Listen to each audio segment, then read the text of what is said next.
Good afternoon from me here in Ghana. My name is Shamima Muslim.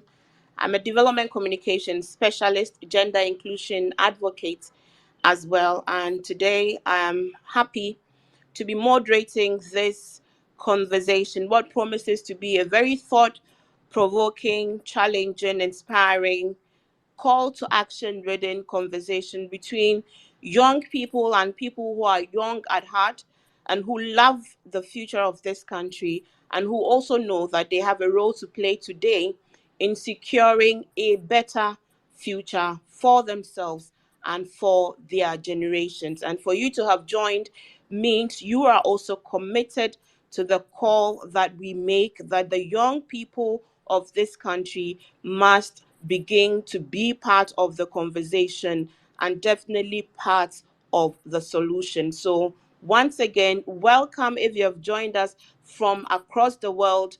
We are live in Ghana and welcome. So I would quickly go through the ground rules so you know what to expect in this next 2 hours.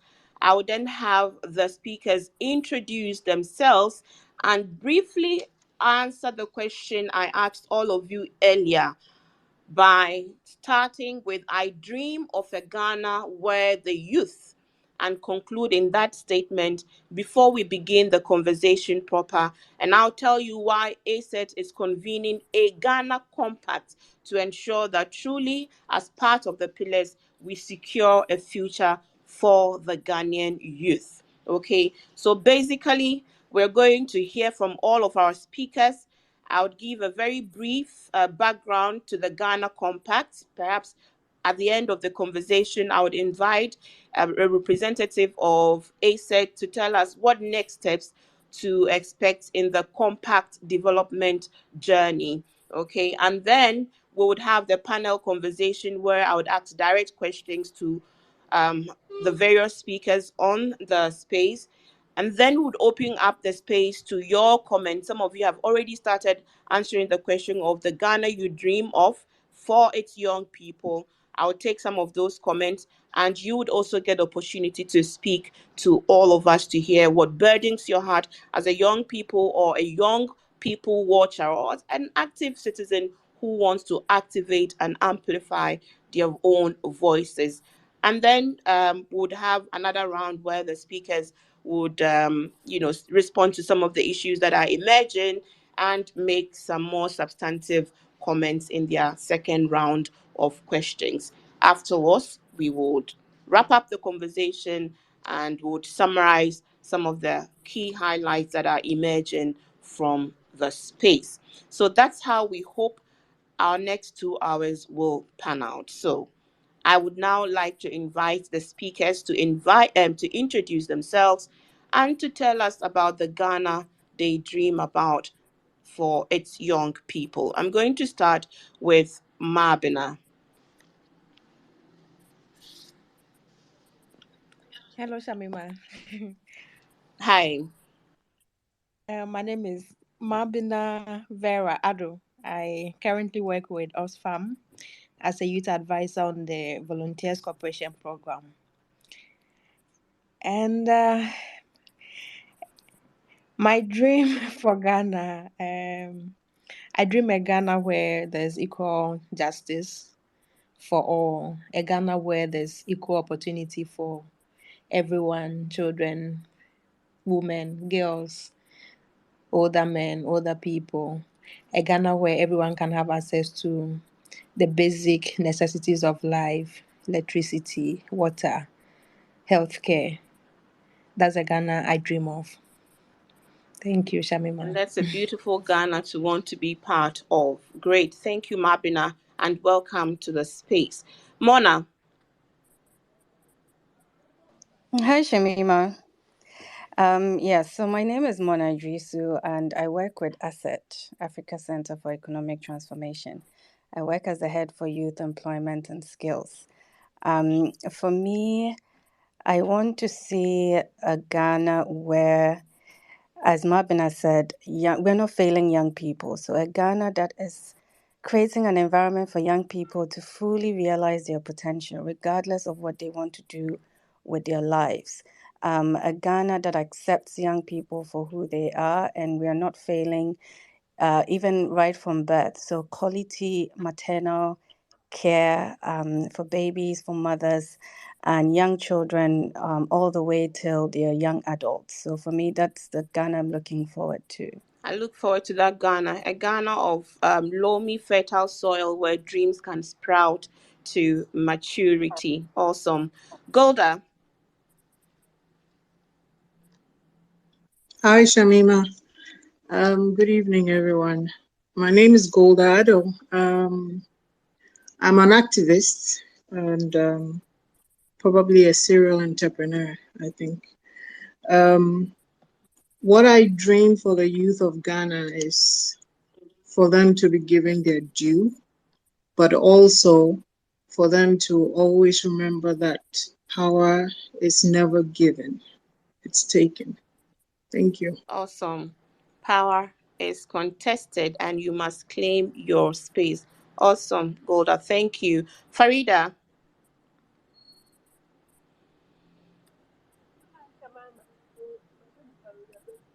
I'm sorry, Farida, we can't hear you. I don't know if it's me. Is it better? Hello. Yes, please. Okay, hi, my name is Faouda Badri. I'm a software engineer and an activist as well.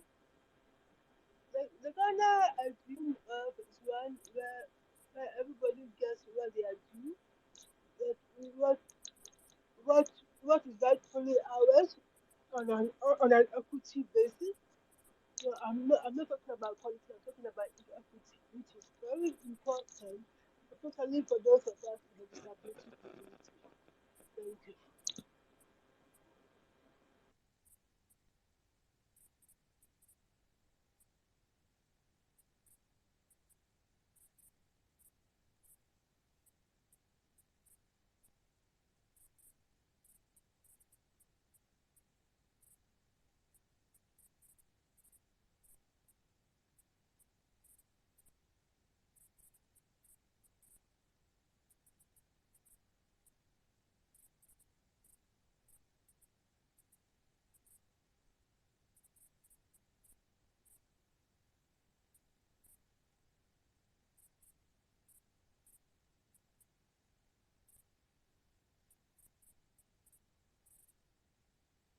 Hello, Namata. I think I was mute. Hi, can you hear me? Yes, ma'am. Greetings, everyone. My name is Namata Serumagamosisi. I am Fighter General of the Economic Fighters League. We're an Nkrumahist movement. We're advocating towards economic democracy for all now. For over 6 years, we've been a vanguard force working towards a new constitution, continuing work that our CIC and SDOGO has been doing for over 20 years. So we're pushing for an inclusive future, which speaks towards the Ghana that I look forward to. I look forward to a Ghana in which the people are represented by their own in governance, in which every demographic is proportionally represented in governance, thus allowing for the people who make the future be people who have the same aspirations as those who live it. Thank you. Thank you, Fighter General Namata, for that, making a case for an inclusive future. Oliver Osajifu, Hi, Shamima. My who name is are Oliver. you? Mhm. My name is Oliver Bakavomao. I'm a community mobilizer with Fix the Country and a social justice activist. I dream of a Ghana where empathy leads, where the industry, curiosity, and even impatience of young people is affirmed and validated. Ghana where even our best ideas, no matter how sacrosanct they may seem, are accepting of challenge and pushback. Thank you. Thank you so very much. Where empathy leads, where we embrace disruptors and agitators, because ultimately, sometimes, just sometimes, from those agitations will emerge gems for transformation.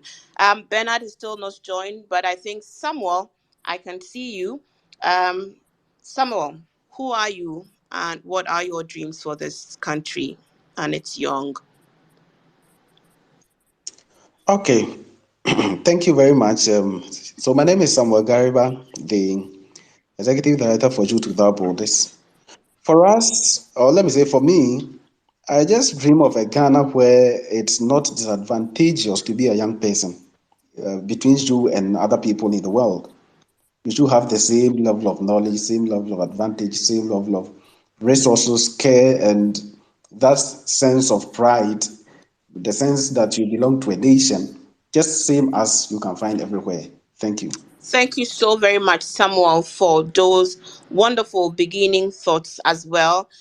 So we're left to pick. Bernard is on the call, but I think we're trying to get him to speaker status so he can also introduce himself. You all know Bernard, but well, he has to introduce himself and also share with us his dream. So whilst we wait on that to happen, I would like to give you a context for today's conversation. We have all been convened under the umbrella of the Ghana Compact project, which is a project being facilitated and led by ACET, Africa Center for Economic Transformation.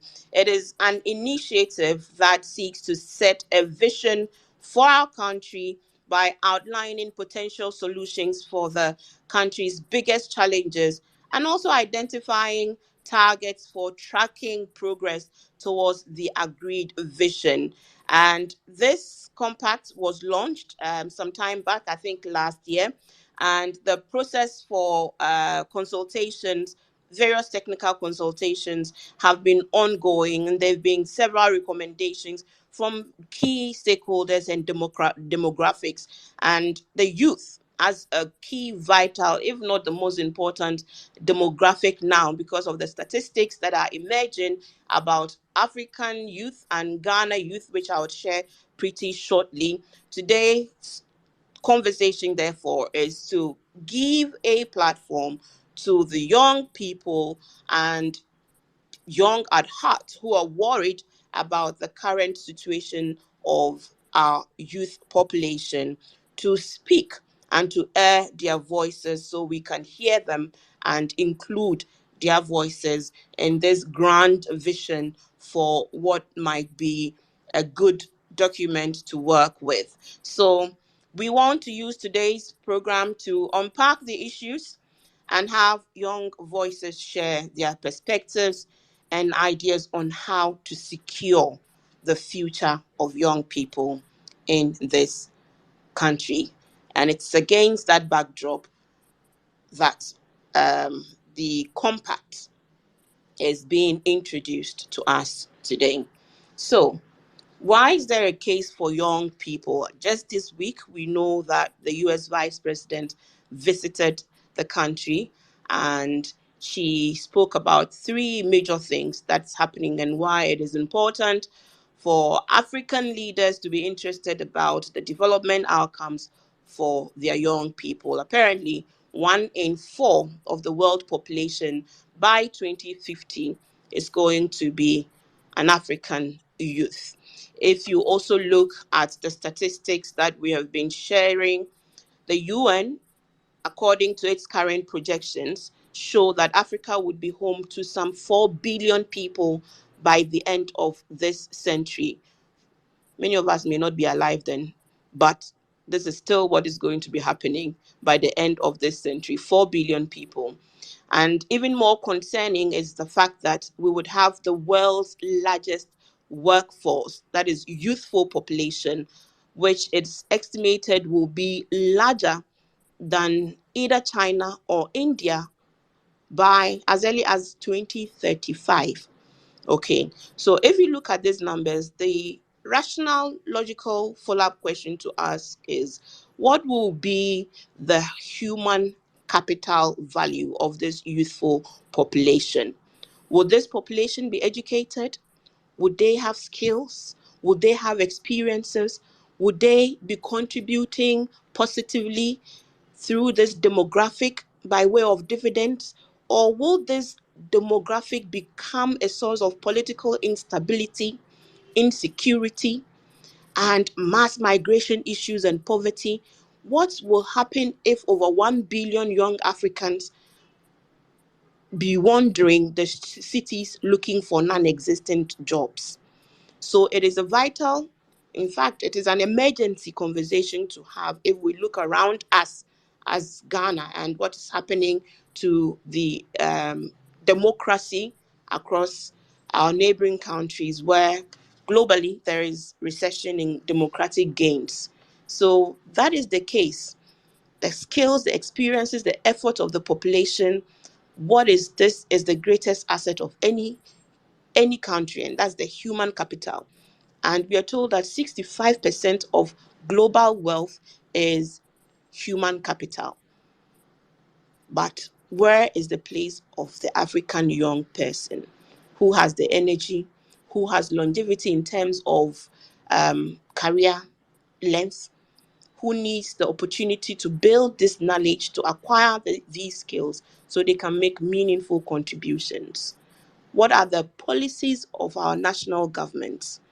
Are they responsive enough to these needs that we have been speaking about and screaming ourselves hoarse for?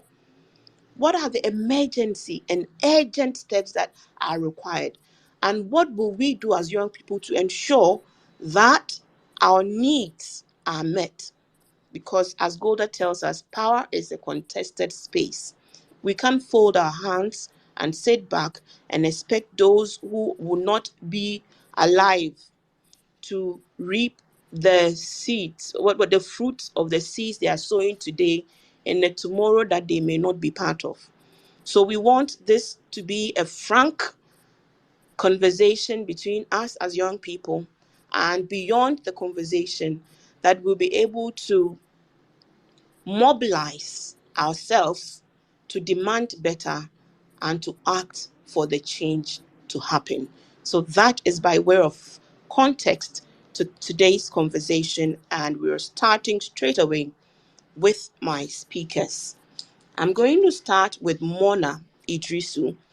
Mona has been consulting with experts on youth and employment, and we want her to tell us what we need to do from everything she's been finding out so far to help young people get jobs. It seems to be one of the major issues on the front burner. Jobs, jobs, and more jobs. Mona. Thanks, Shemima. I have a bit of background noise, so I hope it's not interrupting and you can hear me clearly. Okay.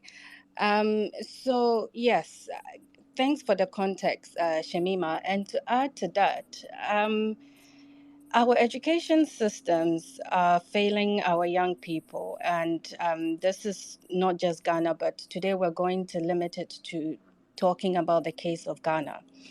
So what is happening is that sadly, our education system and the way we have it now, and the way it's heavily theory focused, we're failing to provide young people with the skills they need even before they enter the job market. So we start to fail them from that point. So there's a significant skills mismatch between what employers are looking for in the job market and the skills we're giving to young people in our education system. We have an education system that we've inherited, and we are overemphasizing on this grammar approach instead of it being a skills-based approach. So what that means is that we come out with the degrees, but we don't necessarily have the prerequisite skills to even secure jobs, not to talk of even thriving in the job market as young people. So that's a significant aspect. And how do we fix that? We need to start rethinking our education system right from primary school. We need an education system that's focused on providing skills to young people and not just degrees or certificates. So what that means is that right from the start, we're looking at both current and future demand skills. And what these look like from our research at Asset is looking at digital skills, for example, the soft skills, so problem thinking, problem solving, critical thinking, leadership skills, for example.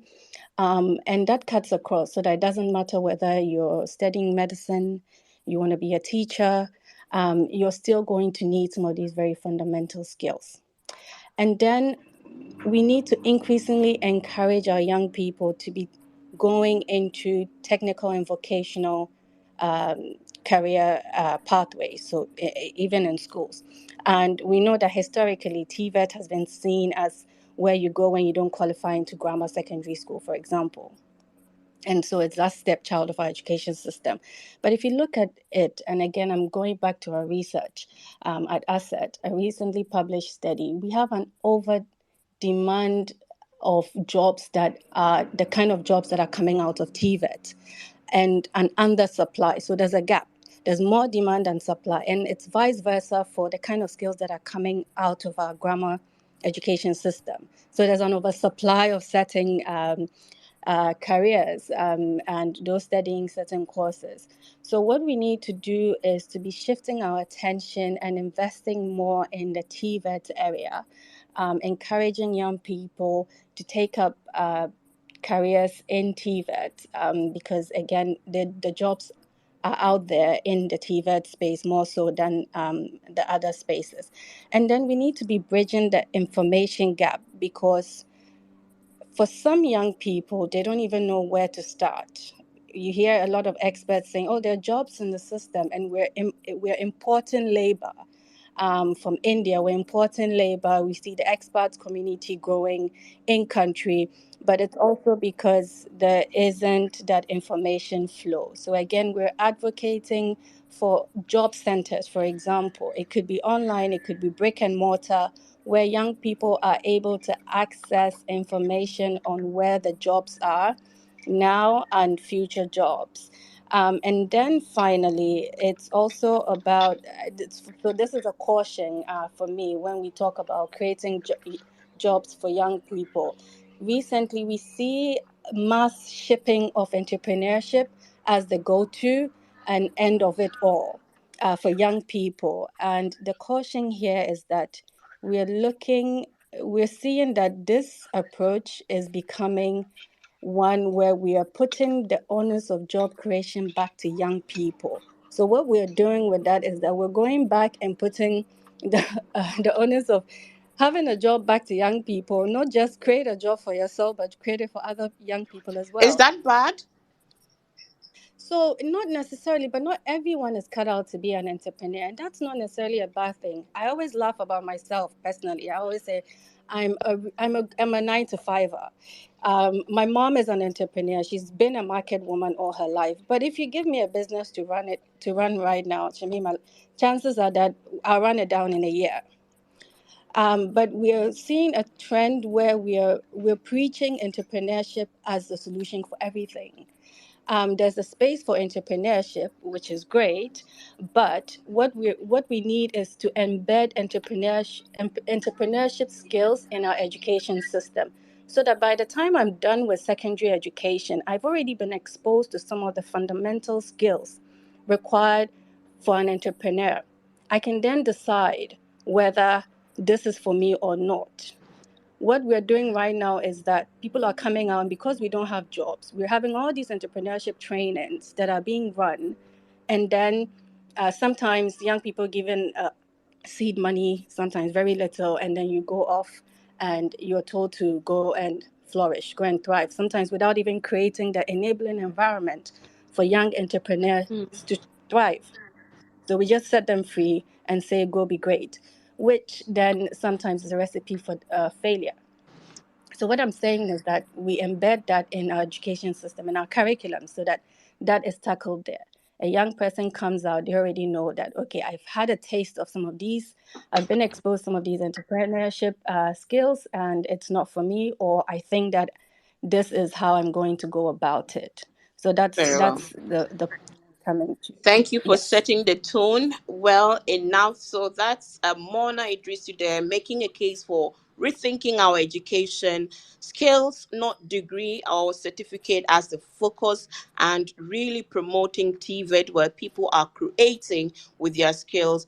And a reminder that not everyone can become an entrepreneur. So the job still must flow. Wow, wow, wow. Bernard has joined us. Bernard, so welcome, welcome. We've started the conversation. So Oh, Shamima. introduce yourself. Me, I don't know you. Who are you, Oh my God. Bernard? And what do you dream for the youth of this country? Well, if I needed any evidence that I was no longer a youth, is my struggles to just get into the conversation. I'm so sorry for joining late. All kinds of technical problems mixed with domestic challenges. But I'm so excited to be here. This is a fantastic opportunity. And in fact, what am I? I don't know, I'm a journalist, um, or more like somebody who likes conversations. I've been having conversations for the past 20 years. And I dream of a Ghana where people are free to think, free to talk, and free to thrive. Wonderful. Freedom and justice. Great. Free to think. Talking about free to think, Bernard, I'll probably just have you answer your first main, question. The question about definition of youth and whether it should matter and in these conversations when we purport to be doing youth work, who qualifies to do youth work? When I was going through the national youth policy, for example, we know that there are various definitions, of youth at national, regional, even international levels. So, for example, a youth is supposed to be a person between the ages of 15 to 24 years, according to the World Health Organization. um, Adolescent is defined as any person between 10 and 19, and young people as individuals between ages 10 to 24. And this is the Commonwealth definition. If you come to Africa Youth Charter, a youth is supposed to be a young person between the ages of 15 and 29 years.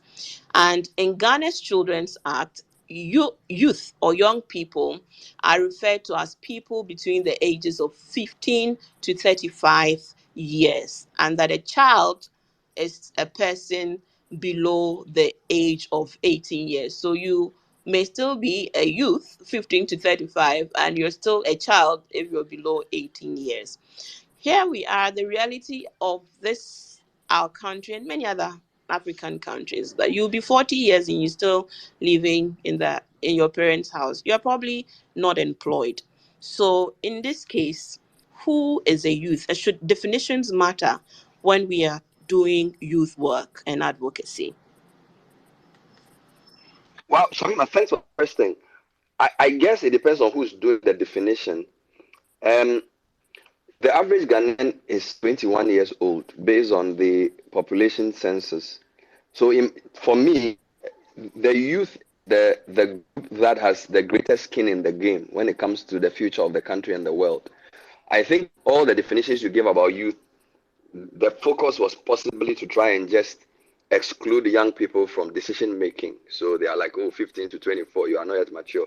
The truth is that the people on this call and most people who are not even getting on this call, people who are age below 18, they have a bigger stake in Ghana's future than all people making the decisions anyway.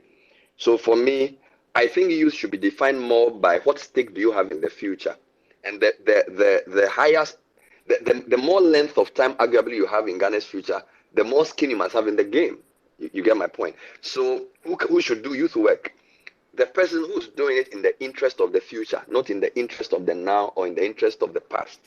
So that's how I see it. So the person could be 50, 60. If their focus is to create a better future for the young people, they are doing youth work. If you are 20 years old and you are vested in the current system that excludes the youth and you are benefiting from it, you don't have a right to do the work of youth. So it's not about how old you are, it's about how you see the future and the kinds of decisions that have to be made and how vested you are in the system. That's how I see it. So early on, when Mona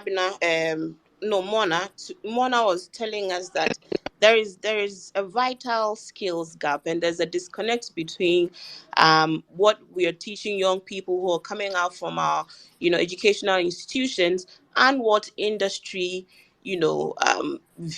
deems relevant to the current demands of the labor market. So when we are talking about inclusion and youth participation, do we recognize that there might be capacity issues, there might be skills issues, there might be knowledge gap issues? Do we intervene in that space before we invite young people to the table, or do we do it concurrently? What's your take on that briefly?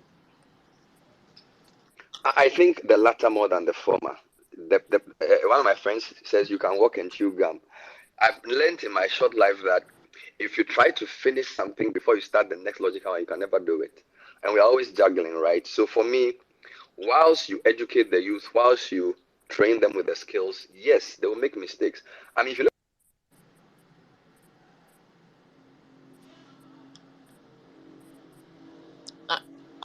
I can't.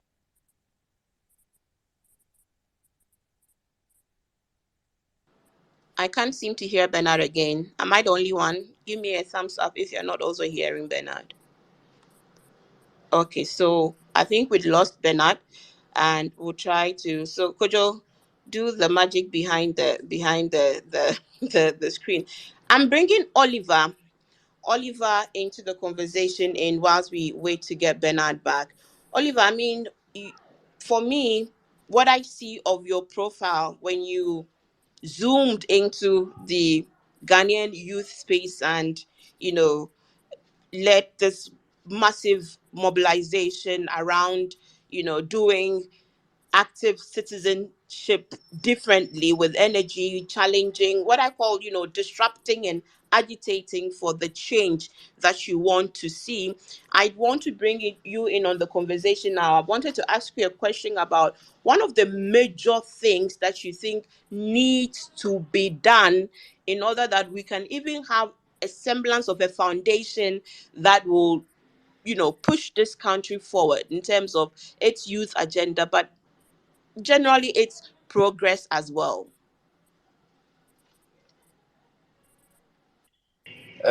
Thank you for that. I've been struggling with a bit of connectivity issues, so I hope um, you all can hear me clearly. Mm-hmm. I can hear you. So within the okay, great, thank you. I suppose in the past few, I don't know, a couple of years now, my perspective of what the country has to give and our own role in it and how we secure that for ourselves and for young people has it's in constant flux. Uh, the many times when prior to becoming so engaged in conversations about how we mobilize young people to reform our democracy, where I was naturally assuming of a path to progress themselves out time, and that things work out on their own. But the more you become more active in social mobilizing, the more you become in tune with the history of progress, and take this, the conversations beyond a superficial level.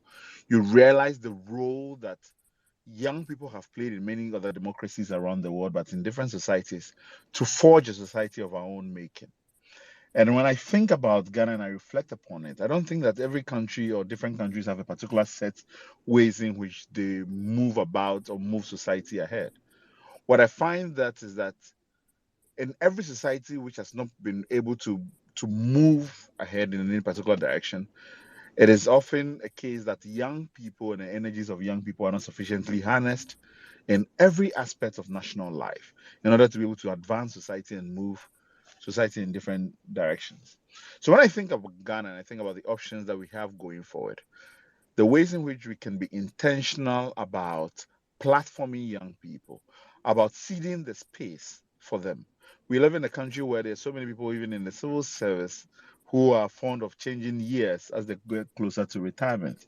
We never know when to walk off the stage when applaud is loud. And because of this, we create a society where, even like you were saying, the definition of what a youth is, so many people are not able to contribute when they are at their most vibrant stages in their lives. They have to wait till they're in their late 40s and considered as youth to be able to contribute something. One of the things that I have said is that I don't think that I'll be able to do what I am doing now if I was, I don't know, 50 or 60, right? Like I feel like I'm giving off the best I can in a particular demographic group. because you're in a time when idealism is high, where your willingness to test and try new ideas is at its peak. Those are the times which are more likely to move society forward until, and not when you're settled into a routine of life and you're looking to retire. That's kind of what I see about the options ahead for us. So just a follow up on that. So what, why then have you been very passionate about, the calls for the constitutional review, for example? Do you think that can change anything at all? And how do we, in fact, if you look into the crystal ball, I mean, if I look at the collection of your recent experiences, I'm sure you have virtually activated your your second sixth sense chakra. If you are looking into the crystal ball, are you any hopeful at all that we would have a constitutional review in practice anytime soon? And why do you think it's important? So a lot of the times when we're having a conversation around constitutional reform, because I've come to discover that we are a society of quick fixes, we look upon the conversation around constitutional reform as this is a singular event that will transform the rest of our society. I don't necessarily share that. I think the process of constitution making, like I said, it is a process rather than an event. The ways in which we ground the mandate for governance among people, how we harvest that, how we bring people into a conversation, how we engage them into a process of societal renewal so that we stop viewing the constitution and conversations around constitutional reform as a document or a legal text that we are writing and that's it, but rather as a process of society nation building. That for me is critical into how we move the conversations forward. I have often shied away from when people ask me, so what needs to change in the constitution? Where they're asking you to list 2 or 3 articles as the reform agenda. I think that the reform agenda is broader. It's the ways in which we create a social acceptance of a different society, of a new vision of society. And that is a process in which the state is not getting itself into. Because if we focus only on a textual amendment of a document, it's going to be elite hijacked. It's going to be power.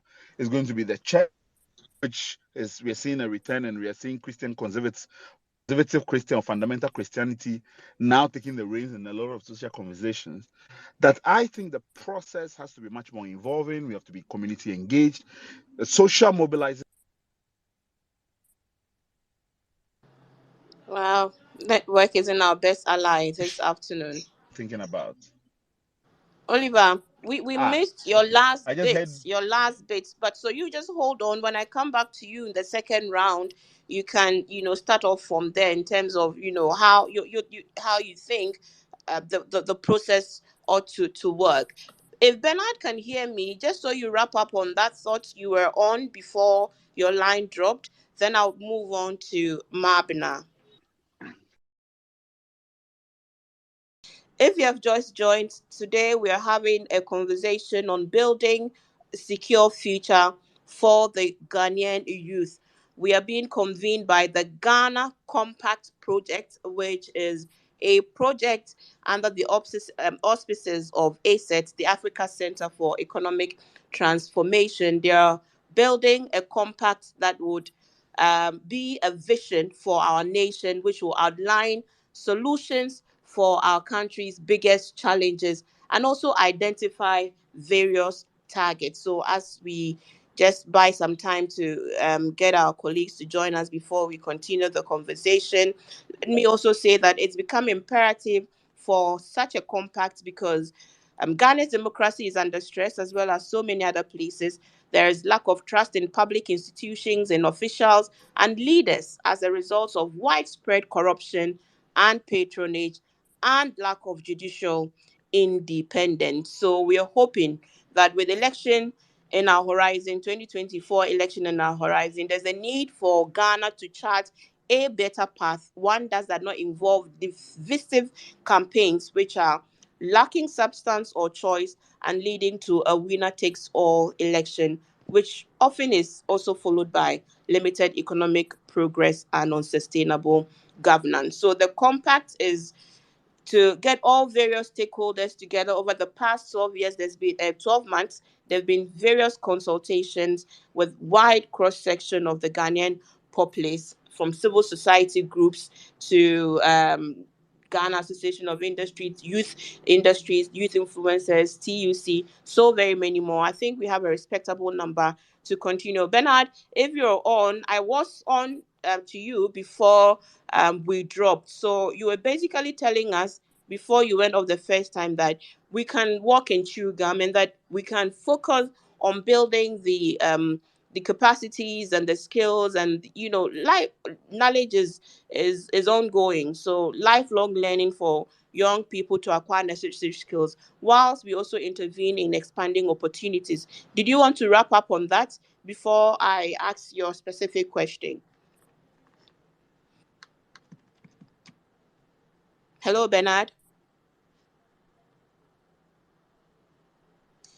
If Bernard is not on, I would like to invite Namata, who hasn't spoken as yet, to also come on board and specifically respond to some of the issues that we are having. Basically, Bernard is saying that we can walk and chew gum, right? So we can empower our young people even as we build we rethink the educational infrastructure.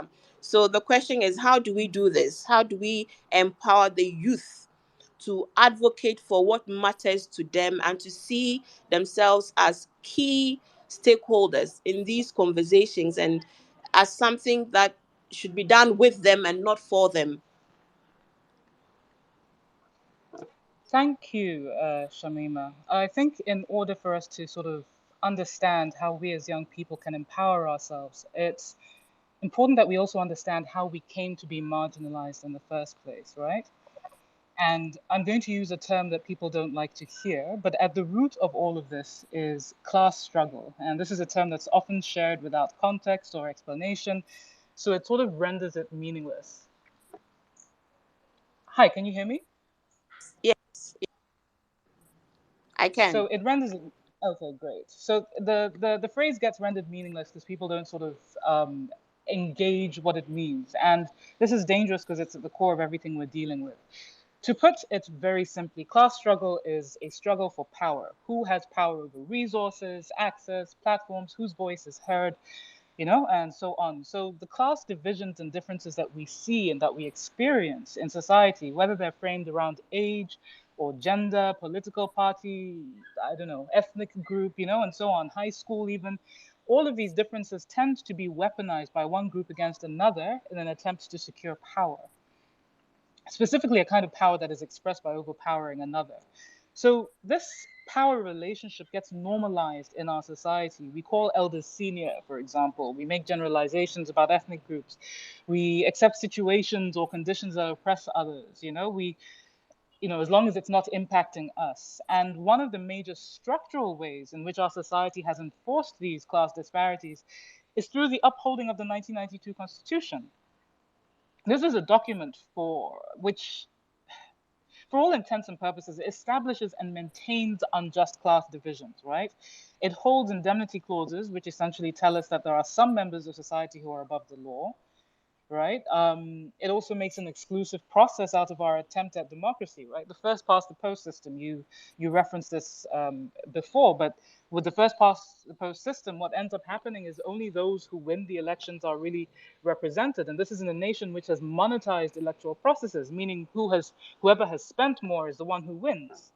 So our constitution actually governs a nation but denies the people who make up the majority of the population, the youth, the women, and others, the ability to actually participate in governance. It governs all of society, but it's assembled by a minority, and it's serving them, it's protecting them. And that speaks to something else, right? That the unjust class disparities do. And that is, it creates the assumption that those with power are intelligent and the marginalized are therefore unintelligent.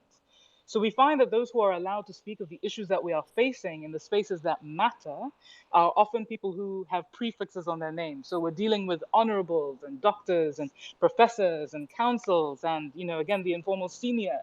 And it is generally those kind of people who are given the platforms to speak to the issues. And it's understandably in recognition of an assumed expertise, but it ignores the fact that the impact of the 1992 Constitution is on our plates, right? It's in our markets, it's in our thoroughfares, it is in our failing infrastructure and our health system, it's in our lack of access to opportunities, whether you're talking about lack of access to job or employment opportunities, or the fact that Spike Lee can come in and out of the country and we don't know, you know? Hmm. And so you end up with a space where basically you end up in a nation where someone like Katie Hammond, who is MP of one of our poorest constituencies, can insult the youth who make up the majority of our population. And then months later, he can be appointed, then vetted, and then approved for a ministerial position, right? You can't expect the youth to take ownership of a system that tells them that their voices and their experiences and their lived realities do not matter. You can't. And that's the reason why we, as fighters, we have rejected the idea of reviewing the Constitution. We need a new Constitution, right? It has to be built on pillars of inclusivity. And so when we say built on pillars of inclusivity, it starts with us actually having had it put together by an elected constituent assembly. Our current constitution is a military document. It is not a democratic one, right? It was So, no matter promulgated what with. you said, that's a pragmatic approach. I mean, how realistic do you think the calls to have an entirely new constitution is practically? Sorry, can you say that again? So I was asking, how pragmatic do you think that solution is? The calls to have an entirely new constitution, It when is not these same young just. people are hungry, they are angry, they are jobless, they are, Uh-huh. immediate needs that need to be addressed. Yes, there are absolutely immediate needs that need to be addressed, but we can't be dealing forever with symptoms without addressing the core root of an issue, right? If we are working towards building a democracy, we can't be operating based off a military document that was promulgated under, was it PNDC laws, and it was drafted under PNDC laws, and it was consulted with PNDC laws. It doesn't make sense. This cannot Mm. be the foundation upon which we build a democracy. It is unthinkable for any democratic minded person to be arguing to advance a constitutional review, right, instead of a new constitution that is born out of elected constituent assemblies. And this has to be so that it mirrors the hopes and aspirations of the people. Now, don't So, get me wrong. whilst you lead that Mhm, advocacy, and I'm curious to hear what Oliver has to say about the call for an entirely new constitution when I come to you next, later on, I guess. But no matter how, in the meantime, whilst you lead this advocacy, what should we be doing then to still empower these young people? Because most of them have an education, most of them are graduates, some of mhm, them have jobs, some of them have mhm, tried to set up their own businesses. So what do we do in the meantime to empower uh-huh. them, like Golda is saying, to take up their spaces? This look, a lot of what is being said at the moment makes so much sense, but I think what it all points to, right, is the need of building ownership. Ownership is key to build that democracy, right? And I'm coming because I know that that may not look like it's responding directly to the issue, but if we are creating a sense of ownership, we're being deliberate about not only amplifying the voice of the youth, but we are acknowledging and organizing around their lived realities. This is why we as fighters, we say that street action is just a fraction of the work we are doing, right? There is need for mass action, yes, but what is the lived reality of the masses you are trying to mobilize into action? How do they eat? What are their challenges? How do we facilitate the expression of their needs? You know what I'm saying? So part of this process, you have to say that we need to, first of all, it's really important that we don't create a culture of dependency on savior figures. And so there has to be that building of ownership and an understanding of our agency, even in the position in which we stand, right? We have to facilitate a proper reclamation, not the creation of further dependency, which leads to further paternalistic and oppressive tendencies. So how So do we for do us, that? and for us, what we have found in addressing these questions, we start to now build a critical mass, right? So when people start to understand the Ghanaian system, they're engaging and sort of refining a collectively built vision. But you're not just looking at the vision, you're also addressing, for example, our economic needs, understanding the reality. So you're connecting the structural needs, the root of the issues back to their plate, back to their economic issues, back to the realities that they are facing.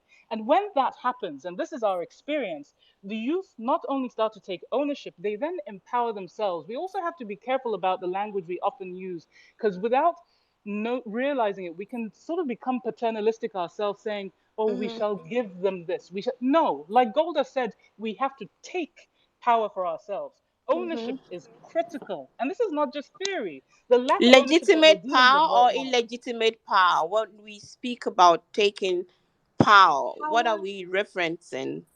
power is power, Shamima. And the thing is, when I say taking ownership, right, we have to think about the fact that the lack of ownership is seen all around us, right?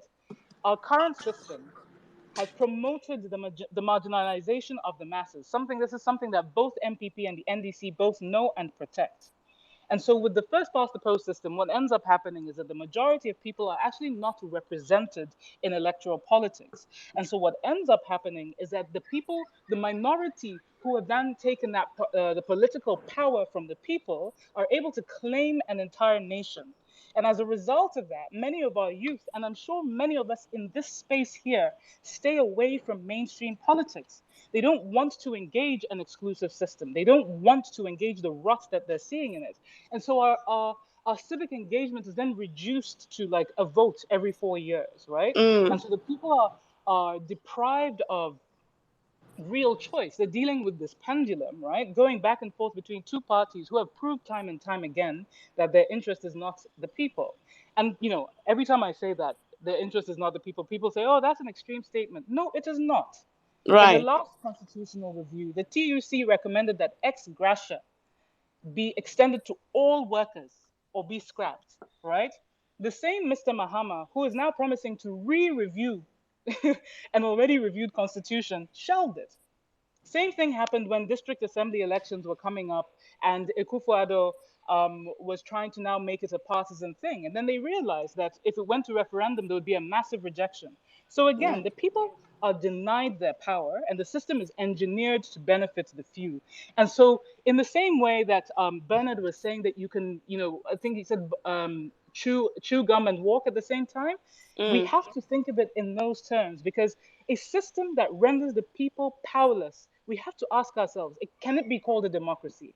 And if it is right. not a democracy, how do people then operate within our space? And that's why for us, we keep saying we have to have a new constitution put together by an elected constituent assembly so that ownership can be returned back to the people. Now, the Right. process of calling that. Namata, I need to move to I need to bring Samuel now, Mhm, but when I do mhm, come back to you, I would mhm. ask you for some, immediate interventions in the meantime. Okay, so Sure. Namata is calling for a new constitution. What do you think? Those of you who are on the call, please send your comments onto the chat. It's a conversation. So when you're listening to any of the speakers and something weighs in on your mind, just put it out and put it down. We're interested to hear how you're feeling and what you're responding to some of these ideas, because it is in cross-fertilizing ideas that we might come up with a semblance of a collective action that might truly become transformational. Samuel, so here we are. I asked Namata about how we can empower these young people, including ourselves. We all need some form of empowerment because we are all underrepresented, sometimes marginalized, sometimes excluded in our, lived reality. Tell us what your organization is doing currently to get more people into these leadership positions, because if we're saying that young people, you must take your space, you must grab power, what do we mean by that? And what are you doing to support the leadership journeys of young people, in Ghana?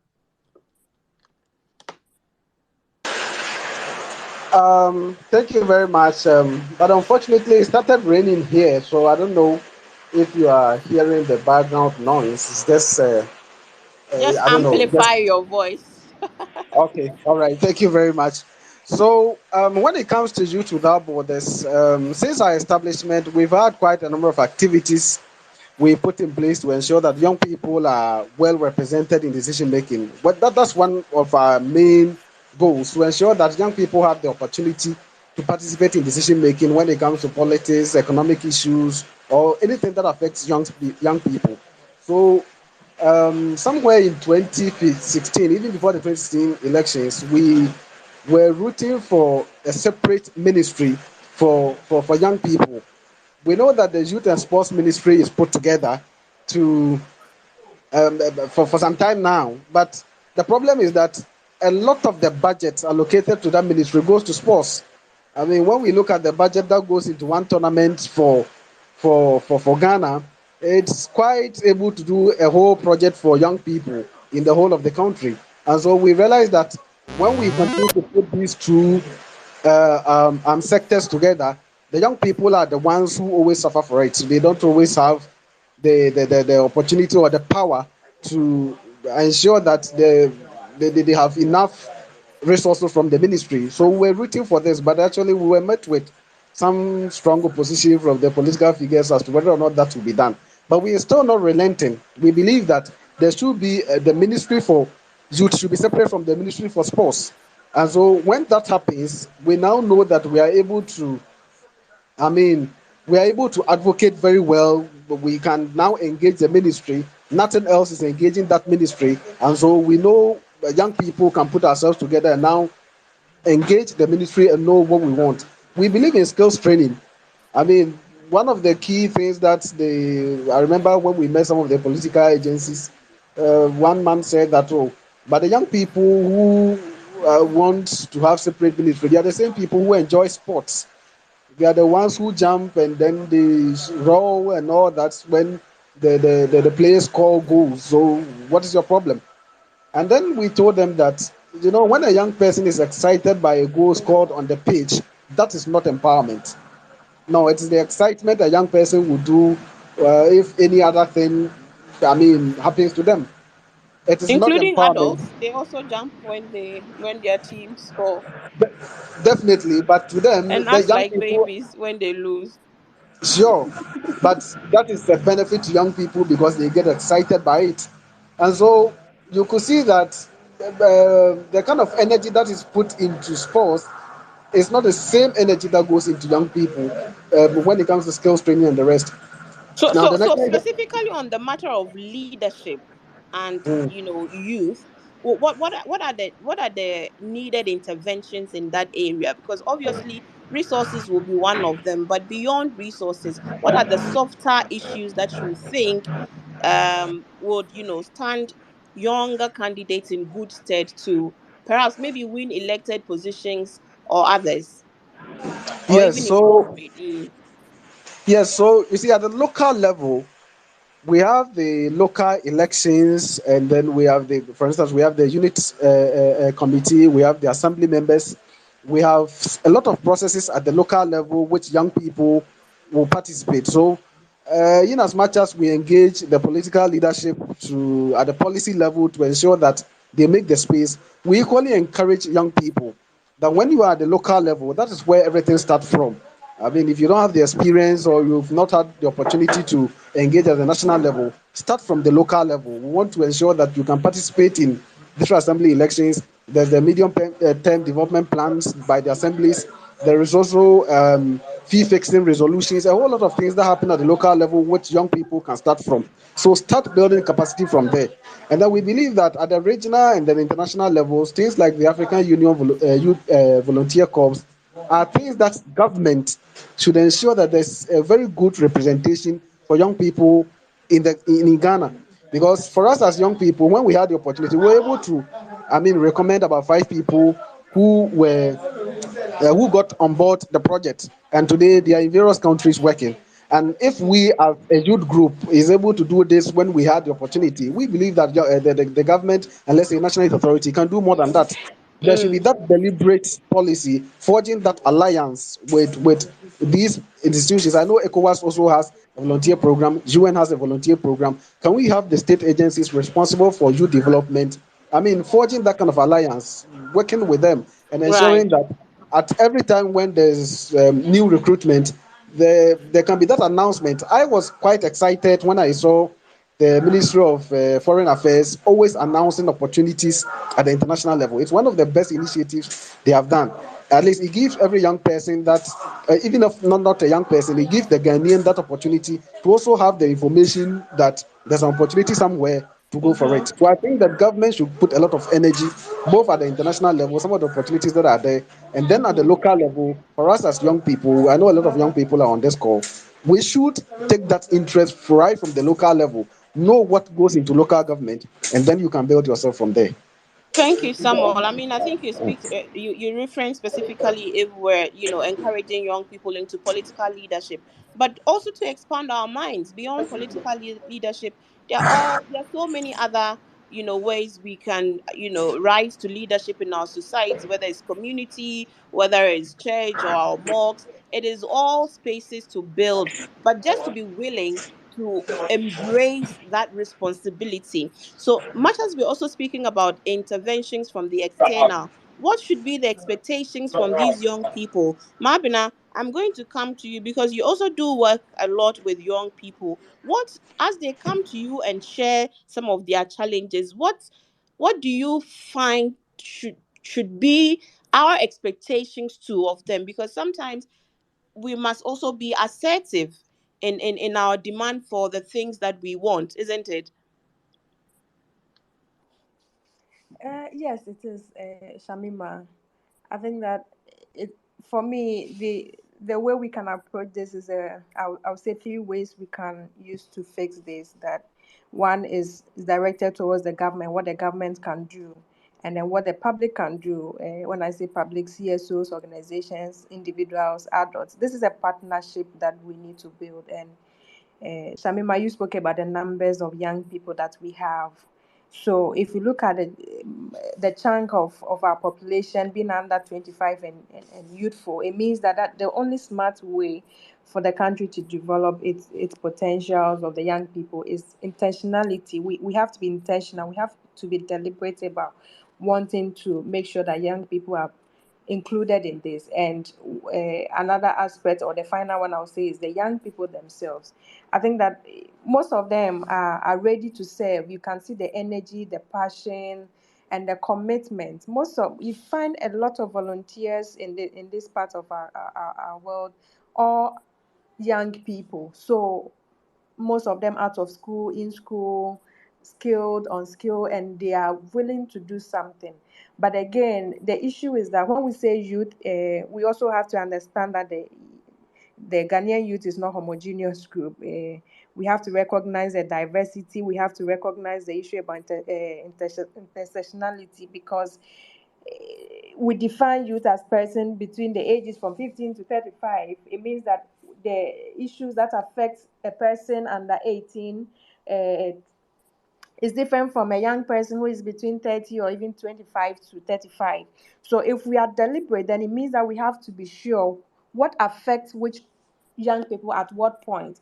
And even where a young person is located is an issue. So sometimes, depending on where you are, if you live in the city, your issues are different. If you live in the village or countryside, that's your issue is also different.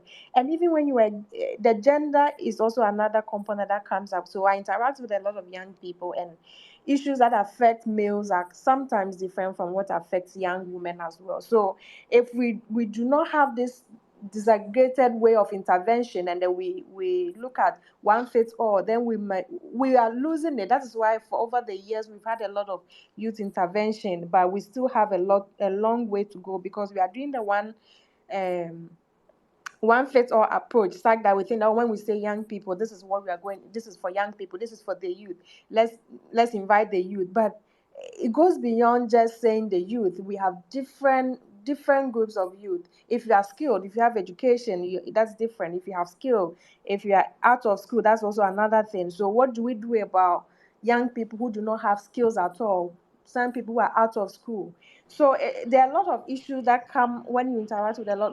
In my line of work, I interact with young Mm-hmm. people. It comes up that we can't have one approach to this. We have to look So, at so, so, both. so, what are some of these practical ways we can, address some of these issues? Obviously, there's a data gap, and further data, disaggregated data. Sometimes on these, sub classifications that you just mentioned is simply not available, isn't it? So, what can we do to address these challenges?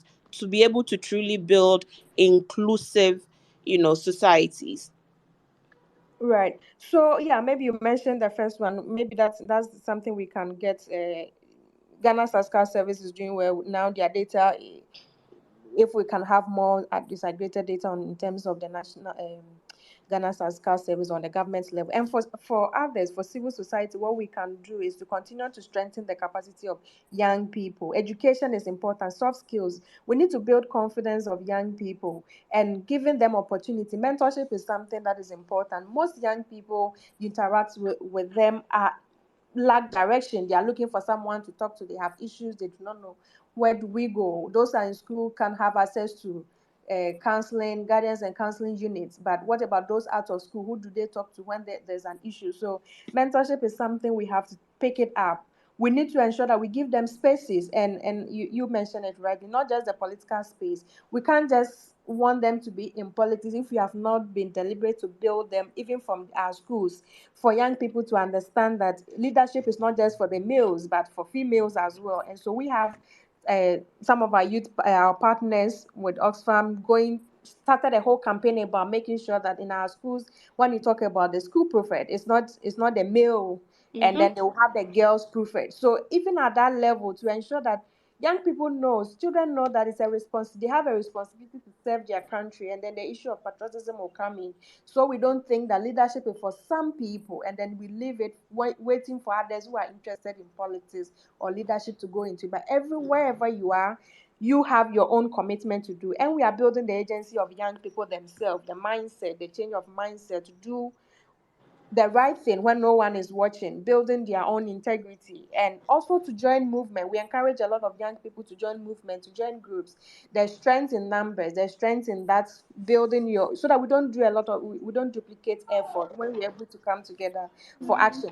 But again, if you can't come together, you can even do it as an individual. You can become an individual activist.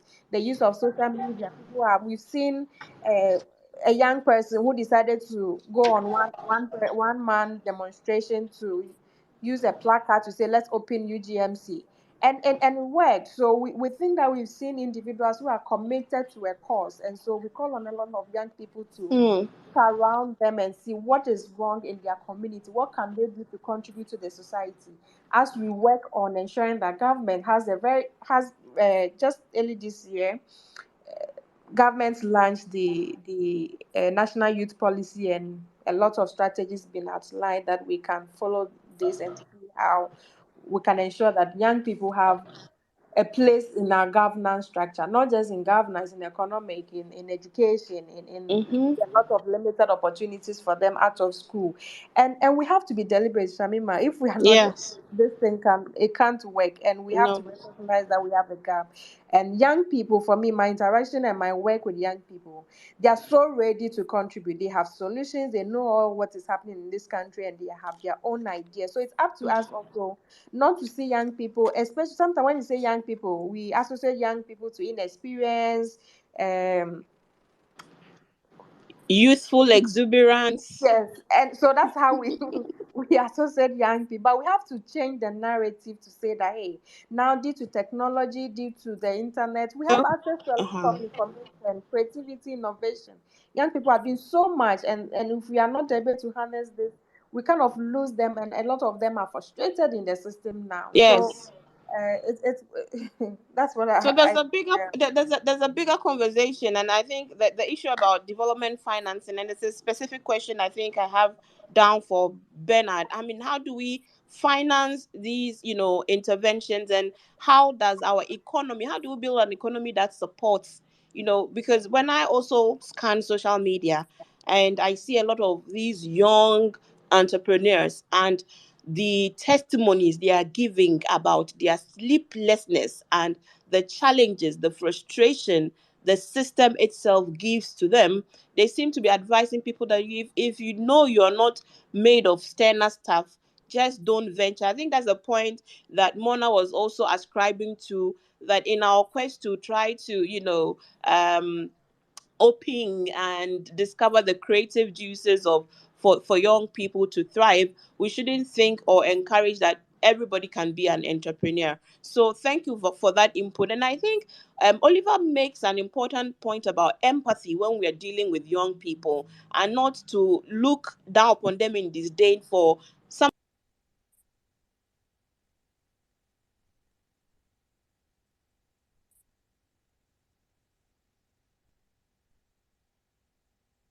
to Golda. Okay, because now we are speaking about youth and disaggregating data, and the youth is not a homogeneous group.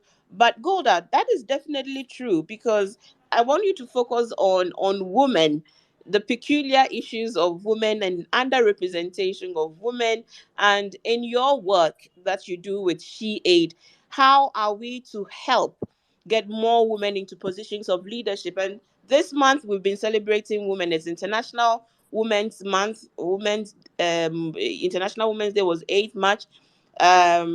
Kamala Harrison also spoke about women empowerment and and the need to really involve women in the development agenda, because they are all already doing so much. I mean, they are the backbone of the informal economy. So tell us about what you do and how you feel you can support the work of getting more women into positions of leadership.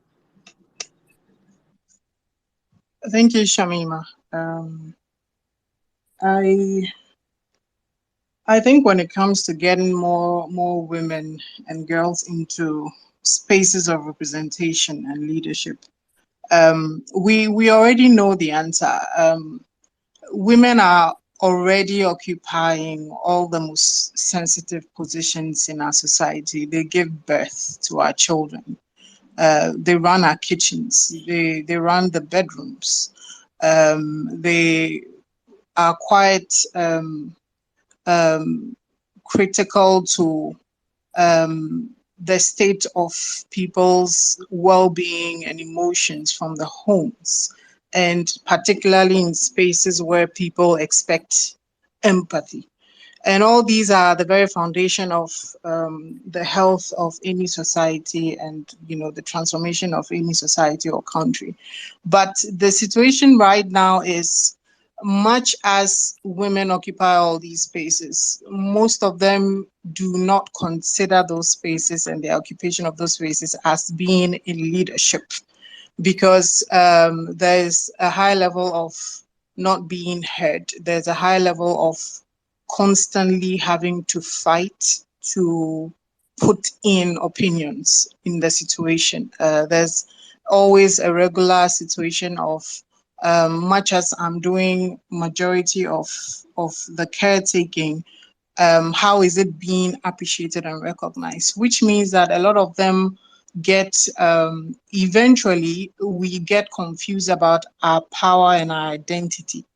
Um, I've been trying very hard to offer free support to people who are going to run for positions this year in the district assembly. We put out opportunities and said, reach out to us if you feel the need to get support in any form, especially non-financially, because if you get all the money that you want, but you're still not confident enough, or you're being bullied or cyber bullied or alone, we will still not get the proper leadership we want. Only one person reached out. And her reason for reaching out was purely because her own husband has pitched camp against her in a very aggressive and violent manner. And this is just a reflection of what women go through when they want to lead. So therefore, you end up with women who don't bother at all. What am I saying? If we want more females, women and girls in positions of leadership, we will need to begin creating confidence that no matter how the space intimidates you, you have support. Somebody will hold your hand. That it will eventually shift. It will change eventually as you do things. We are not getting that experience. More and more as the years pass by, we realize that women seem to need to lose their identity and agency to fit in, to get into leadership. They need to be stronger and more stoic and less empathetic. And even dress differently without seeming too feminine. And we're seeing more and more of that happening. I linked that to the mental health aspect of our society because I struggled so many years to get more people to tap into our support for them. And I quickly realized if we are really struggling with peace of mind, we're struggling at homes to be accepted, we are battling with our own families to do what we know we can do. We are not at peace, we are upset, we are unstable, we are losing our sanity. We are never really going to be able to thrive as a society or even get the kind of progress and development we want. So we have put in quite a lot of effort these days into creating mindfulness, into helping people to create more empathy, into letting people understand that, how do I put it? When I engage with men who feel women are not relevant to the spaces of leadership, I really try and boil it down to one simple thing. When you are unhappy, it's very, very likely that the equation that will bring back happiness to you involves a female. If that is correct, the only situation is for you to expand it into a societal level and national level. How many more people like you are refusing to accept that women are critical? And how many more of you are unhappy and not able to progress because you are holding women back? I will pause here. I don't know if you have any areas of clarity you want to I probe. mean, these are very critical points of reflection that you have shared with us. I mean, the challenge about, for example, me, I definitely like the mental health thing, because often Yeah. we just do not express how we are feeling in the quest to, work hard to belong. So what I wanted to find out from you is, why do we feel the need to conform in ways that perhaps we wouldn't have naturally done, because Mm, society demands? Why do we feel the need to conform? Why aren't we able to mm, build enough strength to be able to define mm. and or redefine the space in the way that is more naturally in tune with our feel? Um, Earlier on, there was reference to jobs, the need for jobs. I will expand it a bit. Jobs, food, the basics of living every day have been weaponized, right? We've become a very successful social experiment by politics.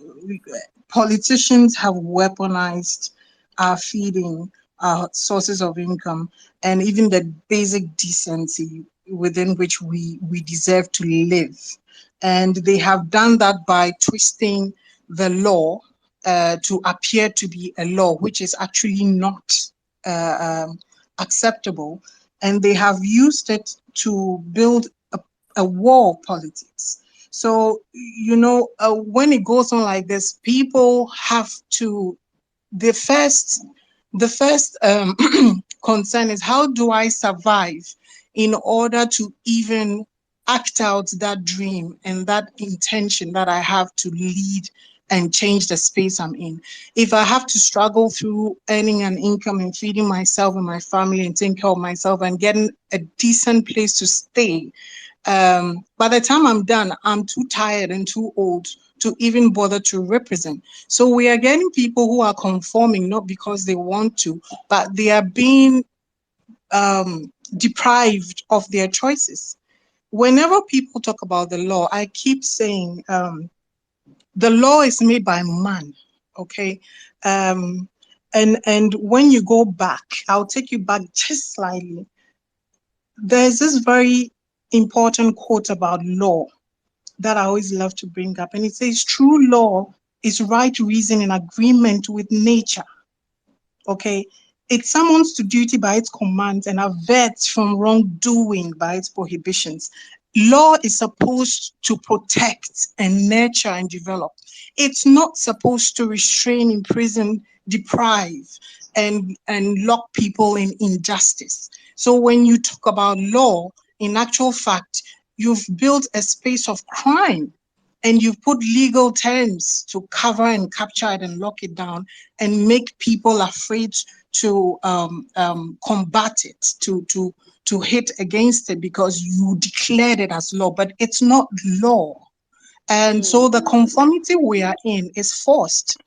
We don't have enough awareness and knowledge and identity yet to understand that we are being trapped and kept in a space we need to break out of, and that we have the right to Even break with out all of. the examples of women who have managed to break through, I'm hungry, Yeah, it's Ramadan, to sorry, sorry. to break through the glass ceilings. Even with Yes, those examples, they are not empowering enough for us to want to, you know, do they more. are. They are, but the journey, the vision is beautiful, but the journey there is impossible. Mm, mm. Right. I'll definitely come back to you again.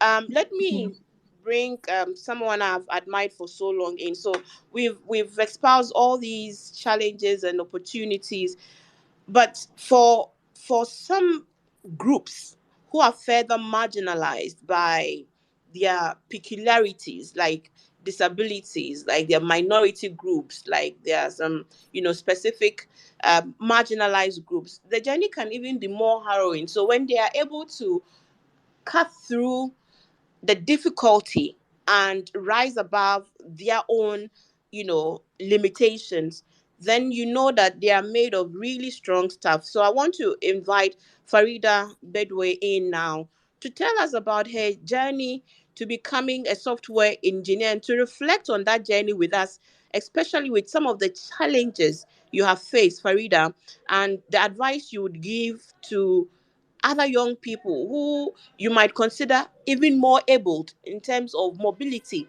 than yourself, but you are where you are today, especially women, and especially for women with disabilities.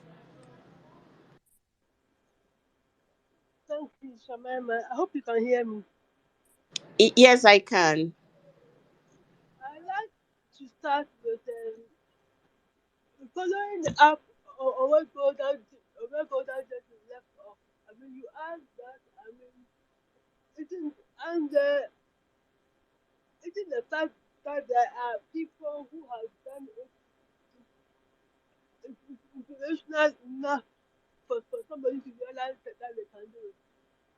Not everybody is willing to walk that path. It is a very difficult path to walk, and it means looking into yourself and telling yourself that no matter what, I'm going to achieve this goal. I mean, it's not it's not for everybody. It's not, and and there are very few people who have that conviction, and that is the problem we have in our society among our youth. People want the easy way out too much. They are not willing to do what it takes to achieve what other people have achieved, but they want other people's lives. And until the youth is willing to do that, they'll continue to be in this cycle, in the cycle that they find themselves in. I know that there are a lot of things against us as a society. I mean, I always say that sometimes it seems as if the government gets up on Monday and says that what can we do to make life difficult for Ghanaians? Then, then, then they come up with this crazy with a crazy law or something else that will just make our lives even more difficult because I mean there are all kinds of things that happen that need not happen, but but because of where we find ourselves in, that is what we go through. So yes, as you said, it hasn't been an easy journey, but I think what made a difference to me was the home that I came from. So I mean, I always tell tell other people that look, bring up your children with confidence, bring them up to believe that they can achieve whatever it is they want to, because that is how I got up. I brought up to believe that my disability shouldn't stop me from achieving what, my dream. Of course, I mean because of the disability, there are limitations to what I can do. Somebody asked me that one that if I didn't have this disability, would I be a software engineer? I said no, because there are a lot of other I had a lot of other aspirations as a child, which I could not realistically do, like be a ballerina, or be a rap singer, or be one of those crazy dancers or something like that. So I have to be realistic, and that is one thing that I would like to encourage the youth to be realistic. Know where you are, and know what you can do and achieve those things. But don't go and look for things that are beyond your reach. I mean, sure, we ask for people to reach for the stars, but sometimes even the sky, because of where we are, and the society we find ourselves in, it's difficult to even reach for the clouds, not to talk of the stars. So um, know where you are, know what you can achieve realistically, and gradually build it up. Because Rome wasn't built in a day. Mhm. It's a gradual process. It's a long process. I mean, I started from being taught how to even feed myself. I mean, Mhm. and and it's a consistency and and determination to be able to achieve the basic things that everybody people take for granted. I Mhm. mean, it took me what 5 minutes or so to put my shoe on. So what Mhm. I do is that I know if I know that I'm going somewhere and I have to put my shoe on, then I have to be 5 minutes earlier. It takes Mhm. planning. It takes being more organized than the average person has to be. And those are my limitations. But I always say that look, everybody in this world has a form of disability. The Mhm. difference between me and the average person is that I know my disability. Most people don't know what their disabilities are. And until you are able to uh, to find out what your disability is and turn it into a strength, I don't think you will ever reach your full potential. So, and that is all I did. I, I, I made sure that I capitalized on what I could do and not what I couldn't do. And that is one message I like to leave for the youth. That think of what you can do. Mhm. Don't, there are a lot of things you can do. I mean, there are a lot of, as I said earlier on, we live in a very difficult society. I mean, things are difficult for everybody. So we all know what the problems are, but what can you do to brighten your little corner? Your corner. That Awesome. is that is the most important thing. What can you do to brighten your corner and help somebody else in need? And I'll be curious to know, Farida, thank you for that. I mean, you've thrown in some real big nuggets in there. We want the easy way out. Sometimes we want other people's life, but we don't want to put in the work. Whatever it is, we need to put in the work. When I do get some minutes to come back to you, I'd want for you to tell us and share with us what you think governments can do by way of policy to make it easier for persons with special needs and maybe some specific disabilities to be able to feel part of this society. But for your privileged position and support of your family, perhaps you wouldn't have been able to become this very intelligent and creative individual that you are. And perhaps if you can also tell us, by way of the development of artificial intelligence and other tech innovations, what are some of the skills that young people need to do well in tomorrow's market? So if we reflect on that, I'll come back to you. Bernard, please, are you back on? Can you hear me? I need to take your thoughts now. Shamima, I'm on.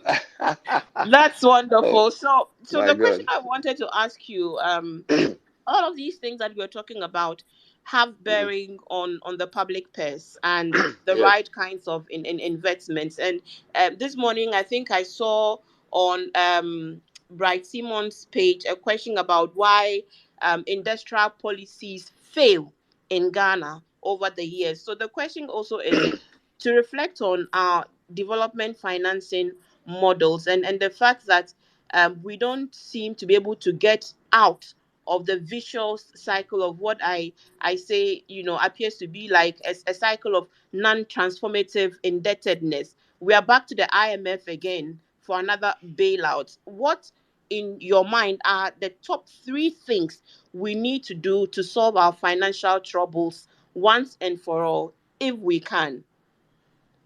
Thank you, Shamima. So, if you say top three things we need to do, number one, we need to understand history. Um, in the 70s, a lot of African countries went through many challenges. And by the early 80s, their economies were on their knees. So we all went in one shape or form to the Bretton Woods institutions. They came up with a cocktail of policies which initially seemed to stabilize our economies. Everybody was looking great.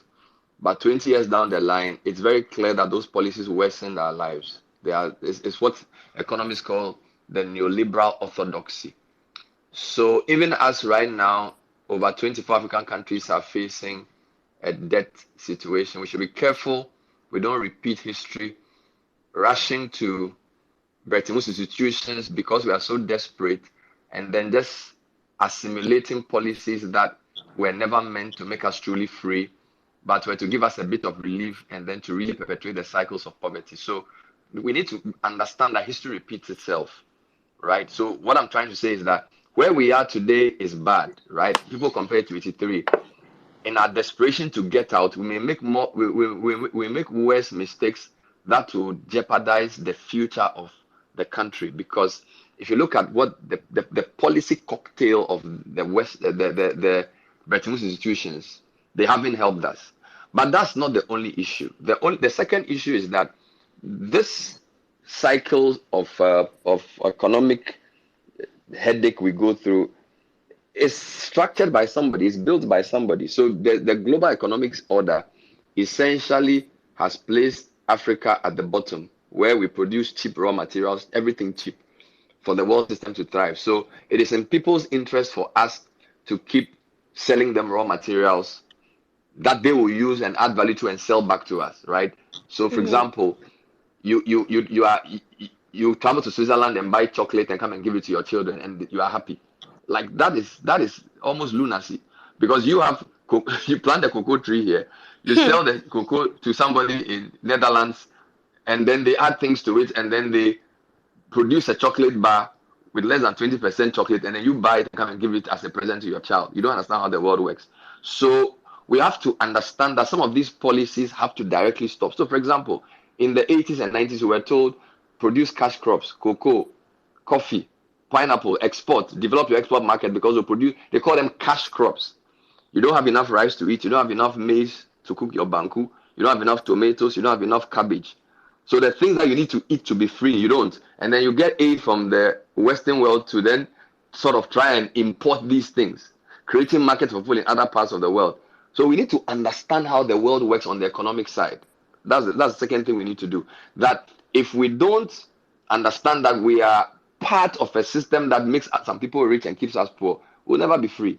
Then I think the third point is that all these things have been possible because of bad leadership, right? So you've had willing accomplices in the elite. I was interviewing Graham recently and was talking about how when he was in government in the PNDC, academics like Professor Mills were so horrified that such a fine brain would leave academia and go and be doing revolutionary politics. But 10 years down the line, the PNDC had made the economic system they run so comfortable for people like Professor Mills that they came to become part of it. So the point I'm making is that, as previous speakers have said, our leaders have contributed to keeping this orthodoxy because they benefit from the system, right? So when you talk about development financing, I situate it more in economic discussion because development finance is just one aspect of a bigger economic issue. All right. Now, there's a system that has been put in place to keep us down. How do we resolve that? Two things. You need a balance between enlightened individuals. So I don't think we need a messiah. We don't need an economic messiah to come and say, I have the solution to all your problems. As a previous speaker said, that will just create more problems. So we need different actors to understand. For example, my job as a media person is to educate people on the kind of system that is being run, to use my platform to get people to be more enlightened. So yes, Mm. you need individual bright spots like the people on this panel to shine in their corners and do their bit. But equally important, you need to build institutions because, as somebody wiser than me said, nothing is possible without people, but nothing is lasting without institutions. So we have to build institutions that can systematically break down this thing. Because if somebody has thought for 200 years to create a system, you can't break it with a couple of years of just agitation, right? You need to look at how these policies have affected your research, your academic independence, the way young people are educated, the way teachers are trained, the way media people go about their work. You need to think deeply about all those things. Then you need to be aware that the fact that somebody is not doing the same thing as you doesn't mean they are your enemy. So all of us on this call feel for Ghana, we feel for the youth, but we are doing it in different ways. Some people are doing gender advocacy, some are doing media work, some are on the streets. We need to understand that these are all different parts of the same pie, and that if somebody is not against us, he's for us. Every so often, once somebody speaks a different language or from a different part of the country or uses a different approach than we do, we tend to see the person as our enemy. And that's what keeps the people who oppress us happy. So you don't need to go out necessarily to even make noise about what somebody is doing to help them, right? For example, there are people I wouldn't necessarily put on my radio show, not because I don't like them, but I feel that the kind of work they do, if you give them premature exposure, they'll be destroyed. It's all because you understand that it's a collective effort to change the system. So on the economy side, we young people need to come to the party. If you're an academic, publish alternatives. So we're in an economic crisis. If you're a young academic at Legon, challenge the neoliberal orthodoxy.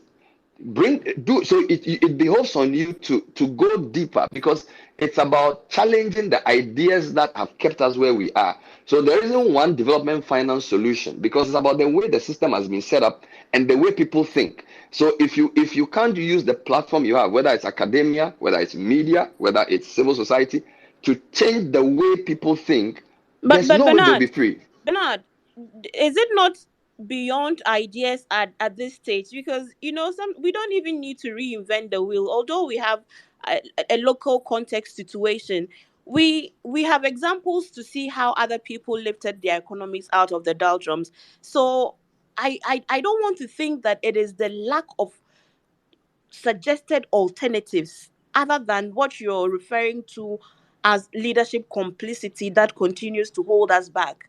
And that is what we really ought to break. Don't we know what we need to do to solve our problems? Why do we seem unable to do what we articulate to be the solutions to our problems? There is the Because conundrum. Because knowledge is much more than theoretically appreciating what the problem is. Knowledge is actually trying it. So I know how morning show works because I've done it for 15 years. So I know how a lot of people listen to my show and they know what a good radio show is about, but they don't know how a good morning show works because they haven't done it before. So what I'm saying is that it's not just theoretically understanding that you have a problem. You need to do things different. And you see, if you simply say, oh, we know the solutions, well, if changing the orthodoxy is easy, people would have done it. So what I'm saying is that we need to systematically break the thinking that perpetuates the bad leadership. So, for example, we will go and vote for the same two parties every year because we think that somebody from my hometown is the person who should be president. So if I'm an Ewe, I'll vote for NDC. If I'm an Ashanti, I'll vote for MPP, right? So that type of thinking is what perpetuates the duopoly you have. And this duopoly is a comfortable accomplice to the kind of economic system that oppresses us. So it's not just a question of knowing that this is the solution. Let's support local production. The way the people think has been used, somebody used the word weaponized, has been used to keep the cycle repeating itself. So, yes, pragmatically, you can say, let's reduce imports. I agree to that. Pragmatically, you can say, let's support local business. I agree to that. But while you do that, you also need to think long term about how people think. Because the reason why I've gone to the IMF 17 times is because it's like you break the cycle and then they restart it. Because the system that keeps you poor has been designed to go through booms and busts. So it's not just a question of let's produce our own goods, let's change things in a budget cycle. It's a more long term, insidious thing about how people think, how people are taught, research. Very many things come together. So yes, we know some of the solutions, but if again the countries that have succeeded in moving from say third world to first world, it's not just been pursuing an economic policy, it's also about shaping the way that people think, trying to influence their mindset, which is a key part of development, the soft part of. So the economy is not just having macroeconomic analysis; it's about the And is that soft outcome a issues. construct of the leadership that they had? Oh yes, oh yes, oh yes, oh yes. Because the leader's job is not just to craft the path. And I don't believe in messiahs. A leader is to open people's eyes to know where they are going and what role they have to play to get there together. Not the one who says, I'm coming to fight everybody and I'm going to take you there. So the leader opens people's eyes. He gives them a vision of a better tomorrow, but then empowers them to be part of the change. You get what I'm saying? So it's not just a question of this economic policy or that economic policy. We understand economic policies that are hurting us. But I'm saying that to solve it, yes, there are some short-term things we need to do. Obviously, we need development finance. We need to strengthen African Development Bank. We need our own rating agencies. All of that is true. But that can only be possible if the way you teach economics is different, right? If the way you talk to people about owning a company, about what it means to run a business, right? Bernard, it's been 66 years of independence. Every year you do management development month. You do you just finished heritage month. Mm, These issues have been yeah. flagged severally. Our Mm, leaders have had the benefit of exposure. They have mhm, traveled to other countries. They have sat in classrooms in nations where ideas move beyond the yeah. Mm, conceptualization to real, practical, tangible outcomes. mm. So, where are we where we are today, and what briefly might be a way to engineer the proposals you're making so that our economies will see the transformation we all desire Okay. and So deserve? so let me answer in a short way. Our lead, the fact that our leaders are exposed, the problem is not about lead. I'm not saying our leaders are ignorant. I'm saying they are complicit in this. So it's not as if they don't know. They know and they understand, but they are happy because they benefit from it. What do we do? Okay, we are in a crisis. Parliament should reject the tax proposals. Let me make very practical for you. So the government is saying if we don't pass this new tax legislation, the economy will collapse. It's not true. The economy will not collapse. Reject all the tax proposals they are bringing in Parliament and force them to have a conversation about reducing the size of government. So that's a pragmatic thing to do. So don't waste this crisis, right? Because if you do everything the government asks you to do now within the way they define it and they frame it, you're going to get an IMF deal, and by the time in 3-4 years, I'm going back to the IMF. So nothing's going to change in the long term. Do you understand me? So if you want a practical thing, I'm saying pressurize your MP to say reject the tax proposal that they are making as a starting point. The economy will not collapse. Let government has already taken our money in terms of haircuts and debt exchange to solve a problem it created, right? So if you want me to be pragmatic, I'm saying pressurize your MP today to Mm, reject what the government is trying to do in parliament, force the government to come to the table to have a conversation about being more efficient, being mm. less wasteful, then we can think long-term solutions. Very well. Thank you, Bernard, for that intervention. So I'm going to go quickly, 2 minutes, 2 minutes each, to my other speakers, and then we'll open the floor so that we, depending on your appetites for a few minutes extension as a result of what your contributions might be. In the meantime, please send more comments on the handle. I'm reading some of them. They are just super. I would probably read some of your comments and contributions on the chat icon. Go there and also share your thoughts. Let us hear you. Voices matter.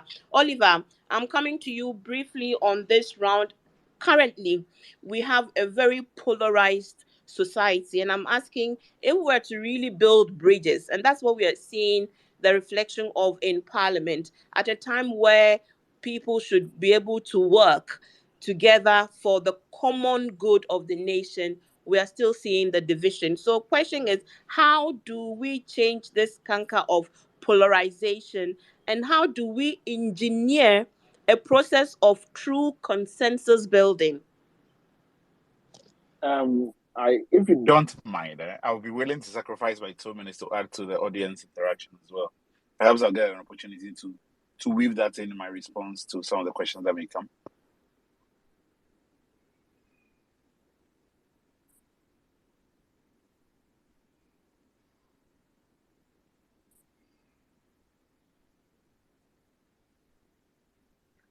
Hello? Hello? Oh, sorry. Hello. Thank you. Can Thank you. I think I hadn't muted unmuted. Thank you, Oliver. So when I come back to you for your conclusion, I'll take that. Vera, if you could quickly add to the issue of how do we fix the situation where youth or young people think that their voices aren't being heard at all, so they don't care. They have just decided to exclude themselves from the national conversation. How do we fix that Okay. in under a minute? Yeah, so for me, maybe a word to young people to say that our voice is our power and we can't keep quiet. If we have to be interested in what is going around us, it affects us whichever way. You might say you don't care, but whatever decision that goes on, bill passed by parliament affects us now and then in our future. So we have to be interested, we have to speak up. And we can do that by actively participating, representing young people at the local level, district assembly, and also voting for young people. If you are not voting, if you are not contesting yourself, there are a lot of young people in the contest that we can also vote for them. Again, what we can also do is through activism. We can have our voices being heard, and through the media. Sometimes what we conversations we have on social media is being articulated by the radio. So we have the radio saying, oh, what is trending? And then they talk about the issues happening on social media. And so I think that we can't just keep quiet and say because they are not involving us, we are going to keep quiet. We have to make our voices being heard by Mm. actively participating in decision making. Every day, don't invite us. I have young people that if you don't invite them, they will participate. The Northern Regional Youth Network are very active in Northern Region, that if they know what is happening, they will come there themselves to be part of it. And now they are recognized. What Nothing happens in the Northern Region by any other, but be it CSO, be it government, they will invite them because they recognize that they have something to contribute. So we don't have to sit idle. And also for Don't the sit idle. yeah. Thank you so much, Samuel. So still staying and focusing on young people, what can they do for themselves so they can be ready for the job market, the teeming mass of people graduating from our tertiary institutions? And I meet some, they say they've been home for 3 years, no job. What can they do to create create opportunities for themselves, but also make their themselves ready for the job market? Okay, thank you very much. I think that from all that have been said, I think young people themselves need to have that mentality of self-help. We know what the system is. We know what is lacking in the system. We know what we probably could have been given and we are not given. So the next thing is for us to begin to look for opportunities, create them ourselves. For me, I think that it is not as if opportunities are not there at all, but sometimes what it takes to get there. Because as I mentioned earlier, as a young person, if you come out of school and you realize that maybe you are not getting the job, you are not able to establish something, begin to pursue training programs, begin to pursue international opportunities in the area of fellowships and the rest. Because a lot of people have landed very good jobs from there. Young people today, I don't know, I don't want to berate young people, but I think that sometimes we are not willing to offer services that doesn't pay us. I think that we need to begin to develop that spirit. Start by anything that is close to you, wherever your skills are, whatever you can do to help an agency or something, or any kind of establishment that is close to you.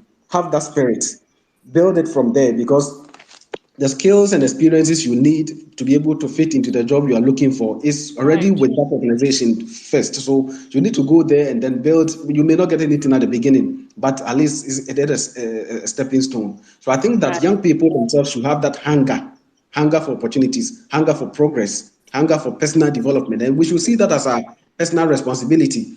We shouldn't feel that we're entitled to it if Mm. we, because it is not coming. So now hold Right. it as a personal responsibility. You want to develop yourself, you want to get somewhere. And I think that when you begin to explore, I mean, there are quite a number of people who are offering personal and then organizational mentorship, and they are able to give you advice of how they got to where they are. And I think So that when we take reach out to charge. some of these Take people, charge yes, of your destiny. Thank you, sure, Samuel. sure, I'm going to right. open the floor now and take some comments. Kindly just stick to, if you have a question, fine. If not, if you want to also just quickly, zoom into your big idea of how to address the issue of youth and to secure the future, what we can do to secure the future of Ghanaian youth. Okay. So I'll take a few comments from the platform. Thank you so very much for joining. Whilst I wait to get the queue of who is being accepted, I think Goddess is connecting. Goddess is connecting. But whilst I wait for Goddess, let me ask Golda. Golda, what do we do for mental health? We are increasingly becoming aware of the importance of mental health. I know you've been an advocate. How do we ensure that we are raising mentally and emotionally intelligent young people? That's the question I'm going to ask you, Golda. But let me bring Goddess in at this point. Goddess. Hello. Hiya. Thank you so much for giving me the opportunity to speak. Thank you for this conversation. Shout outs to all of you for the work you are doing. I have a two-part answer. And I just wanted to bring a different perspective. I know I'm not in Ghana, so I don't want to take up space and speak on Ghanaians. But I'm Ewe. My family's from Alavania Volta region. I come every year. And it was a huge thing that we had that balance. So I'm coming from a very interesting perspective of the fact that I was raised in Toronto and have that aspect of what it's like versus the beauty of our culture back home. That being said, listening to the conversation, awesome conversation, so many amazing points have been brought up. What I wanted to pinpoint is that I feel like, and I think it was Golda who had touched on it a bit, which I loved. I don't think we realize how sorry about that, how by design, how we raise our children and how we look at the youth, um, our leaders, I'll call them our leaders. I don't want to, but I'll call them our leaders.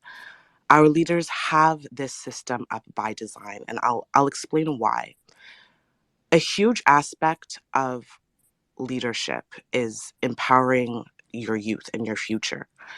Um, Not many folks know this, but a huge aspect of the work I do is with youth. And we went back home. I spoke with someone in my village back in Alavano about beating children, where that came from, the stem of that, and the relationship as adults and children, how that formed because of my trauma with my parents growing up in Toronto and wanting to understand why my parents connected and spoke to me they did, and just that generational lack of experience we have between each other. um, he told me that, as usual, it's colonization, and how for Ewes, back before pre-colonization, children were the center of our communities because they understood if you pour into children, you're pouring into your future. And through colonization, so much of that was taken apart. So when we have a society where our adults, the people who are supposed to be leading and pouring into children, don't have that connect, and it comes from a very authoritative, and this is because of colonization, and I hate this, it's because this is learned, this is not what we do. So when we go through the medium of authoritative, instead of looking at children as human beings and valuing them and pouring into them, and this goes into our youth, what happens to these children is how they look at authority, and their relationship with authority is very broken. The critical thinking skills that children and youth are supposed to learn, this is very critical to how we navigate society, is not taught because of the way that many of us, and this is not every home, but many of us interact with children and the youth. We sit there, and I think it was Oliver that had said it, that we are supposed to we're supposed to empathize. So even if you're an adult and you're a leader, you're not supposed to look at youth and children in disdain. So when you lack that relationship, when children and the youth feel unsafe around the adults, then you don't guide them the way they need to become the adults to lead. So it comes, we were Right. talking about institutions, we were talking about education. It's even deeper than that. It's our culture, it's our mindset. It goes right down to how we interact with. Any big idea on how we re-engineer Most that, or definitely. even start the process of unlearning? Most Goddess, definitely. So it is going briefly. down to unlearning colonization, unlearning and decolonizing our minds. So going back to what I did, sitting with someone, an elder from our ancestors, and understanding how did we interact before colonization. Once you unlearn and you decolonize your mind and you look at youth, then it goes into what we were saying with Right. education, with the institutions. Bernard brought up so many different ways that as Goddess, I have to move on to the next okay, speakers no problem, now, no problem. okay? But I mean, that's really a brilliant intervention you made. I didn't even view it in that context. Thank you for, giving that perspective. I would reflect on that deeply, and even access how my relationship with my children is informed partly by, the relationship I've had with the adults in my life growing up.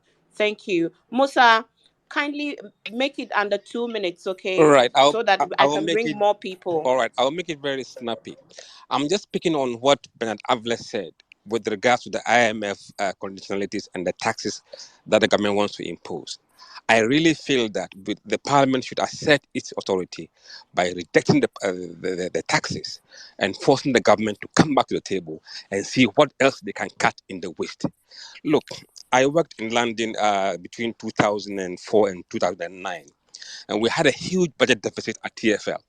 And we went asking for funding approval to increase fares by 3%. We were told that no, they won't be giving us that authority. We should go and find savings. And believe me, within a month, we found £2 billion savings. £2 billion savings. And we averted the increase in fares. When we push people to the wall, they will find solution. We haven't done that yet in this country. And we need to do that. Mm. Awesome. Thank you. Thank you. I mean, look at what's been happening with the ECG campaign to go and retrieve their funds. Absolutely. People who have been sitting on their bills for months have somehow magically coughed up the money. And Okay. they're paid. So yeah, true. Necessity gives you ideas to invent. Who else is the speaker? Kofi Eboa. Thank you, Musa, for that. Thank you, Shamima. Hi, everyone. My name is Kofi Yeboah. I just want to make a comment based on what Samuel Gariba mentioned around young people sort of seeking opportunities, even though they can't find it. I think that and then also sort of also working for free and other things. I think we need to be quite careful around how we sell that message because what we are trying to do is we are trying to discourage young people from holding leaders accountable because if there are no jobs, it's not the fault of young people. And when we say there are a lot of opportunities, I think also we overestimate things. When we look at the data, there are not a lot of opportunities as against the number of young people who want those opportunities. So that has to be really, really clear. Because we put a lot of young people in frustration when we say there are a lot of opportunities, there are jobs. Young people are not the ones looking for them. They are not, resilient. Young people are resilient in Ghana. Trust me, often resilient. What is happening is that those opportunities are captured by elites, and we know this. It takes you to know somebody to get a job in public sector. It takes you to pay for a job in the public sector. How many young people living in rural communities, not urban communities, can access or have the funds to be able to pay for that. So that's number one. I have been privileged to have fellowships and all that. Even that, it took me how many years to get to one fellowship, right? So we have to be quite realistic about some of the things that we say, because you are telling young people things that they will listen and act. So imagine if they pay attention to some of the things that we say and they are not able to find it. That's where the frustration starts. And looking at the country where our mental health is all over the place, so why do they even Mm. find emotional support? Yeah, they Thank start you, Shemima. thinking they have a problem. Kofi, thank you very much. I think that there was a point I wanted to make when, as part of the contribution, to say that it was also not a window for employers to exploit these young people, because they know that they are looking for jobs, and they use them and don't reward them at all. So there's also a point there. Thank you for raising that.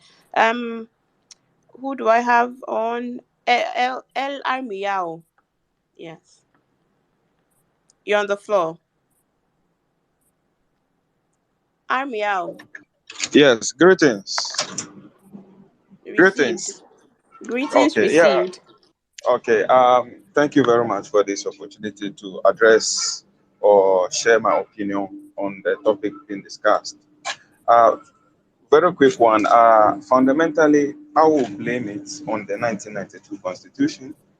The 1992 Constitution has deliberately disenfranchised the youth.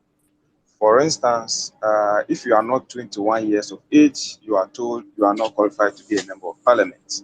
And if you are not 40 years of age and above, you are told by the same 1992 constitution that you are not qualified to be to stand or compete as the president of Ghana.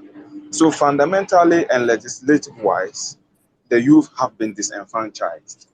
And then if democracy is what we have been, the democracy that we have been taught at schools is what is supposed to be practiced. Democracy is supposed to be the rule of the majority.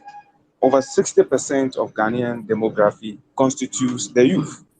And if this has to be something that we have to really address, then youth should constitute part of leadership, or be leadership themselves.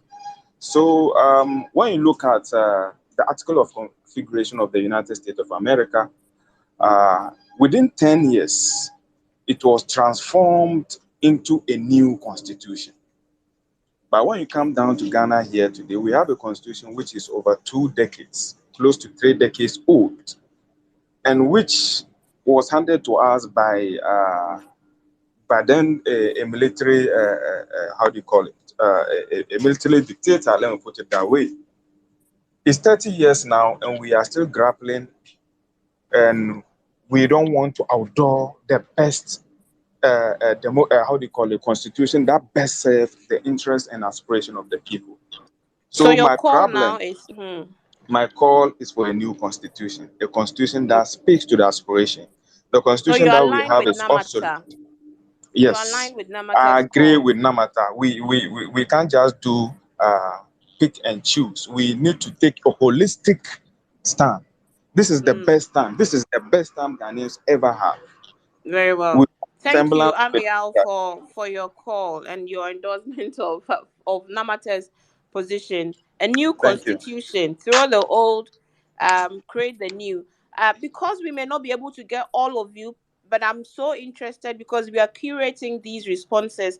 Kindly just leave your contribution in the comments as well, even if you are able to, catch our administrator, and you're able to share your thoughts. Please, all of you who have requested to speak, make your comments on the chat box as well. We want to curate the comments and contributions. So who next? Isaac, kindly go straight to the point. Okay. Yeah, thanks. I have a question, not a contribution. And thanks to all the Yes, speakers. please. I just want to know, based on the topic, building a secure future for a Ghanaian youth, I want to know, is it also a case that we actually don't even know what we want to build? Because it's highly possible, and I have not been in Ghana for a couple of years though, but my interaction from people there appears to me that every sector in Ghana actually is not working well. So could we, in our attempt to build a secure future, be also targeted and focus more on which aspect or which sectors really need critical attention, and where do we start from, as opposed to trying to jump everything together and trying to do things at one go? Thanks.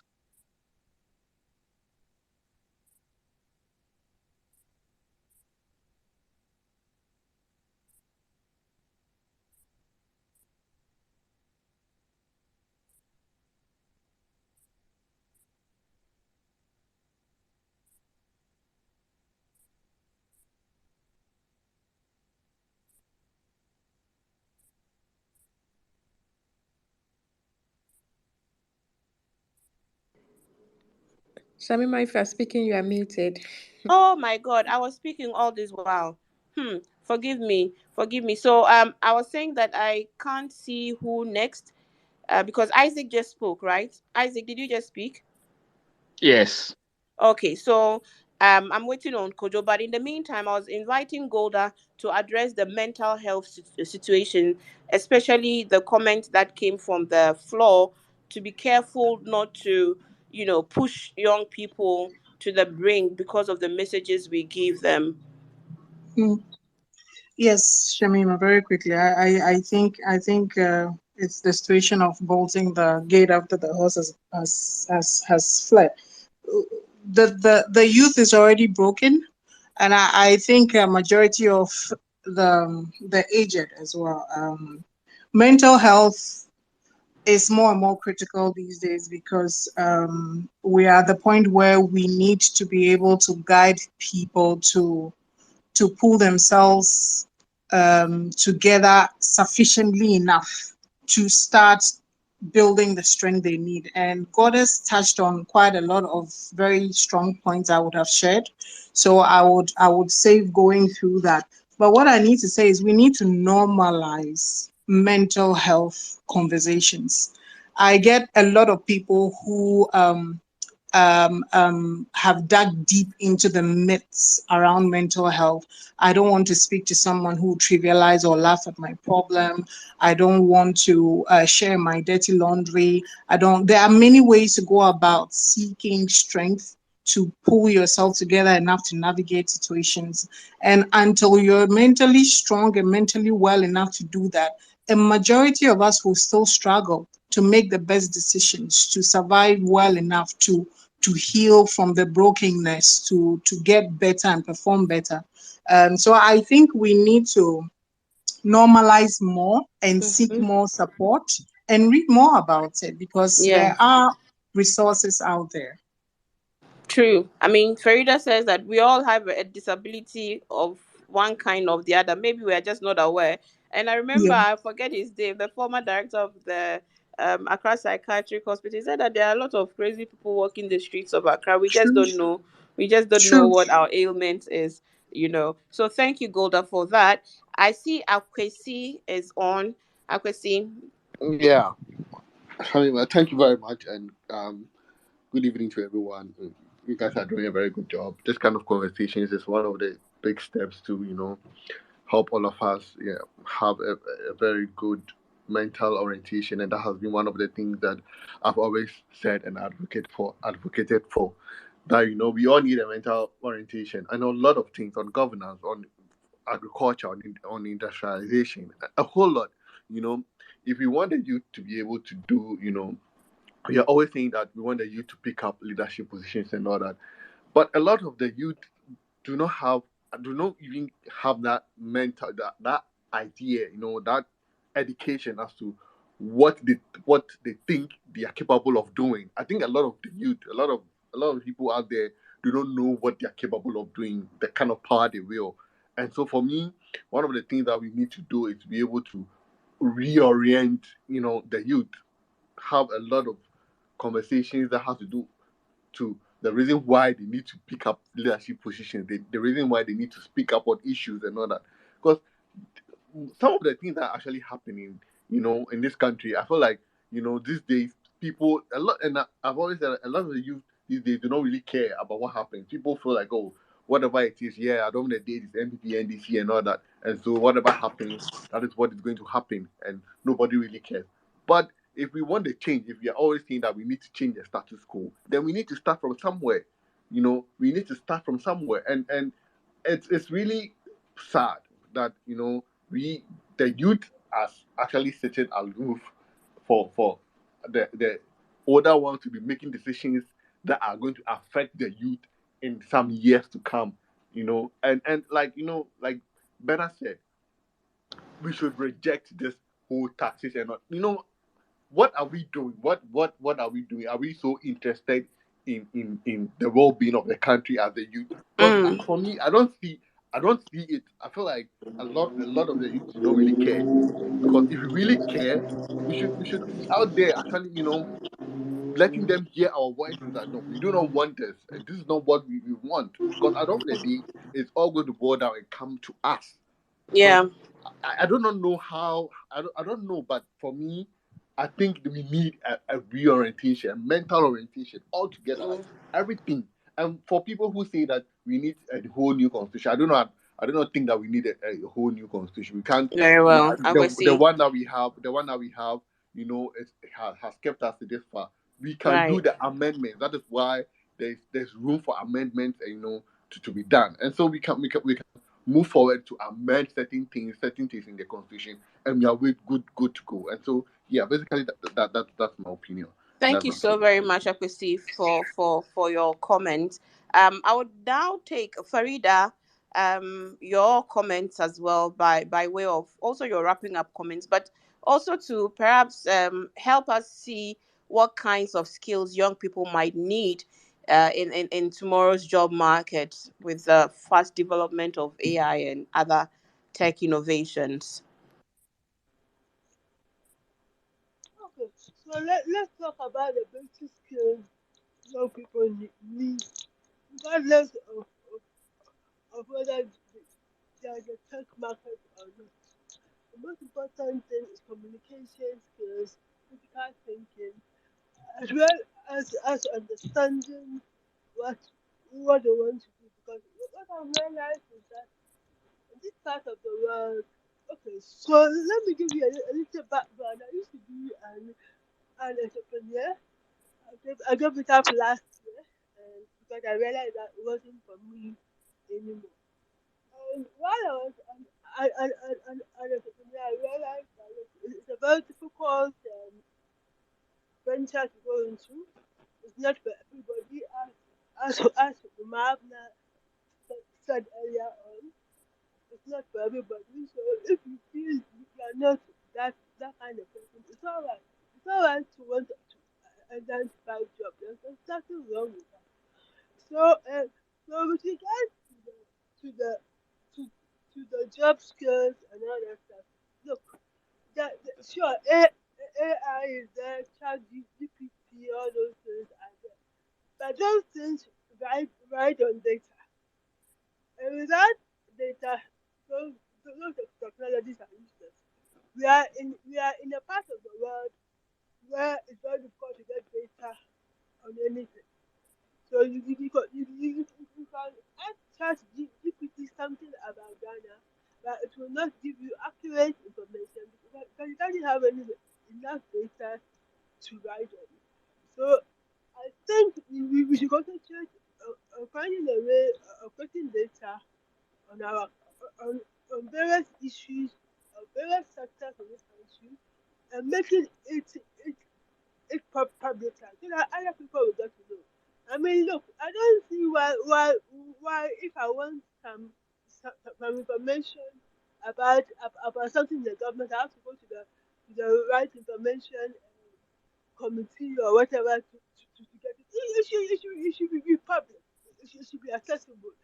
Data is something that needs to be accessible for everybody to be able to use to improve the country. And we keep making the same mistakes over and over again because we are being too reactive. And we are only reactive because we don't have enough information to form proactive decisions. So yeah, that is what I would say. Thank you so very much for that intervention. Data is air, indeed. Without it, we won't be able to plug in effectively into this new wave of revolution. So, I'm coming to you now, Namata. So, really, call to action. What do we need to do to ensure that creatives have the opportunity to financially benefit from their art forms? Hmm. Well, I mean, a lot of this comes back again to the issue of, well, structural issues, right? Um, One thing I did want to say very quickly, actually, is that a gentleman, I think it was Ekwesi, was saying that we can continue amending. Now, But to it's also, speak up a bit, yeah? can you hear me now? Yeah, I can hear. Okay. I just wanted to quickly address what Akwesi had said, which was the fact that he believes that we can just go forward with amendments, right? And I think it's really important for us to recognize that if we think of it in, I'm an architect, so let's think in terms of the build form. If you're building a house and you're pouring in your hard money into the cement and everything, and you discover that the foundations are rotten in portions, you do not just try and patch up that foundation. You need a proper foundation in order to build a house that will stand and that will not crumble. And that is why we take the position that we do. Now, with regards to the creatives and like the young creators in particular, I think one thing that I've been finding in the spaces that I've encountered is that a lot of the time, again, it comes back to a lack of representation. They do not um, the structures do not support the organization that they do. If you look around the creative community, a lot of people are already doing a lot of work that is created to sort of um, well, creating their organizational structures, but also creating sort of spaces in which others can also come and participate. But they lack the structural support from others in the spaces that define how our state is built, which is why I again go back to our issue of proportional representation. If you have people who are from them in spaces of governance, then you are able to have them creating policy and structurally adjusting things in such a manner that people are able to take advantage of it. There is no reason why, especially in this current period, why creatives should not be able to be engaging a space in a manner that is profitable to them. But unfortunately, because of the lack of structural support, because they are not represented in the spaces that matter, they then find themselves sitting with a lot of creative work, but a lot of the time, not the structural support that is required either to get it out there or to ensure that they are fairly compensated. So, Right. Shamima, please forgive me, but I'm going to come back to the new constitution because when you have proportional Briefly. representation, Mm. then you have people who represent you in these spaces who are not just representing you because you voted for us, they are of you. Look Right. at Samota Mile 7. A while back, a group of young people came together and put together a skating park under the highway, right? Out of nowhere, while after they had constructed it, they made the money, they got the permissions, they did everything that was required. One day, the city came and demolished everything. They had no route of recourse.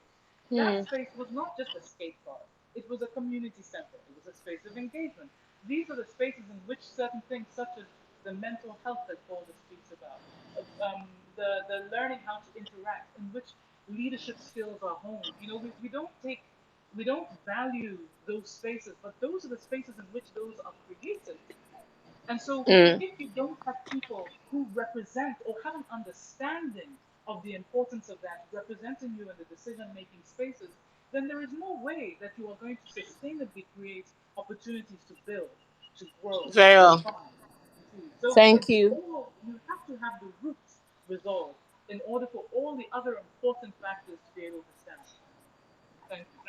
The constitution is the grand norm, so no matter makes a case for a new constitution. Oliver, so I think earlier on I had asked what you thought about the calls for a completely new constitution. So whilst you also addressed the question earlier about polarization and how we deal with it, maybe you want to take a bite on that and conclude with your comments.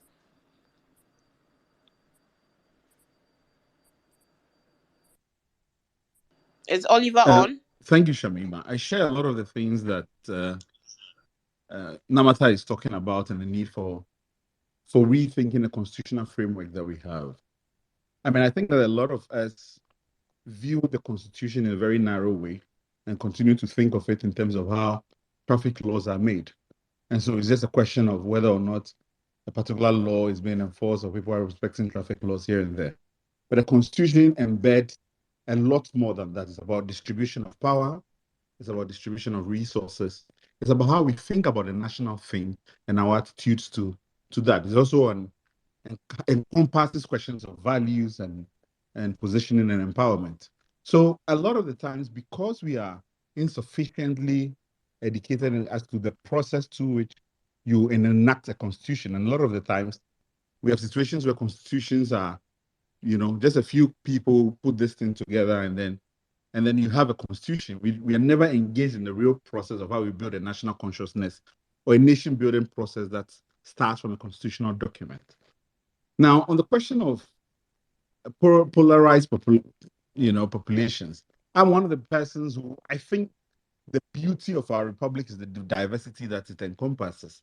And that diversity is represented in different views and different points. There's never been any society at any point where there's a homogeneity as to the vision of how society progresses or as to the different groups that contribute to that process. How we create something out of those differences is where it requires intentionality and purpose-driven action. We can be able to mobilize constituencies out of these different constituencies, an avenue or a platform to enhance our democracy. But we have a situation whereby there's a real project of exclusion that exists that Namata talks about, that so many constituencies are excluded. And you have a very small and tiny elite group who are pursuing those elite interests at the detriment of everybody else. That in fact, when you look at the persons who are in power, there's very little that differentiates them in terms of ideology, in terms of forward thinking, in terms of policy and planning that we are subjected to. So in fact, at that level, there's very little that distinguishes them. And so that's not the reason why we are not progressing. The reason why we're not progressing is obviously questions as to whether or not we are purposeful as to what kind of society we want to create, what kind of benchmarks we have for ourselves, whether in fact, like I was saying before, empathy leads the way in which we approach national issues. Because that is lacking, we have seen our differences as perhaps the reason why, rather than the quality to which we build a different society. Thank you. Thank you very much. Bernard, any call to action from you as we wrap up this space? Yes, Shamima, thank you. Look, I have enjoyed this a lot. I spend a lot more time asking questions than talking. So today is a bit different. But I've learned a lot. And I think the key, I'll leave you with a couple of things. Um, let's understand what is at stake. It is our future that's at stake. It's a collective future.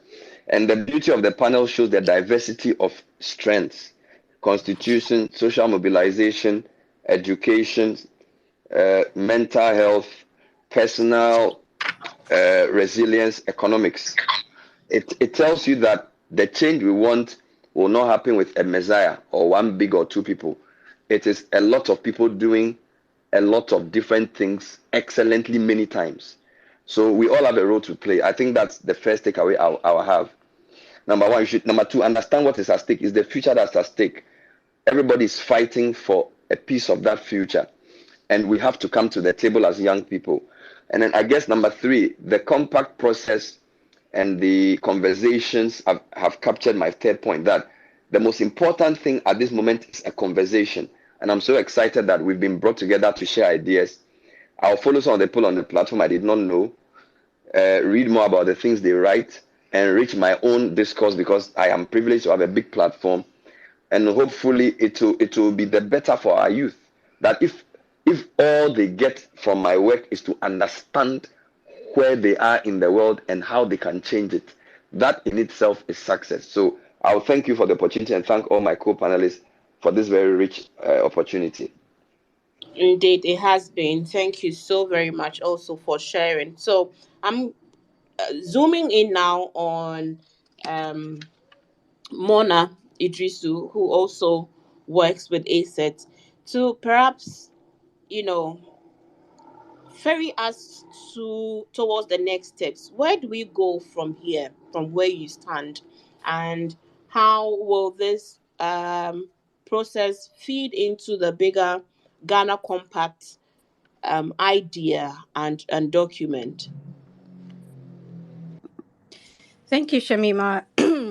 Just like Bernard, I've also really enjoyed this conversation. I've also learned quite a lot. And I'm hoping we can do another one soon because I think that we could have gone on for a couple more hours. Mm-hmm. Um, Absolutely. So for us, I think that these conversations are important, as Bernard was saying, because we increasingly want to make sure that in all aspects of this Ghana Compact, the youth are leading. So it's youth voices that are taking the lead because if you look at the compact and how it's modeled, is long term, it's medium to long term. So whatever we're discussing now, whatever targets we're setting as part of the compact process is ultimately for young people. It's ultimately for the youth, and so it's young people that have to be, and their voices that have to be at the lead of this.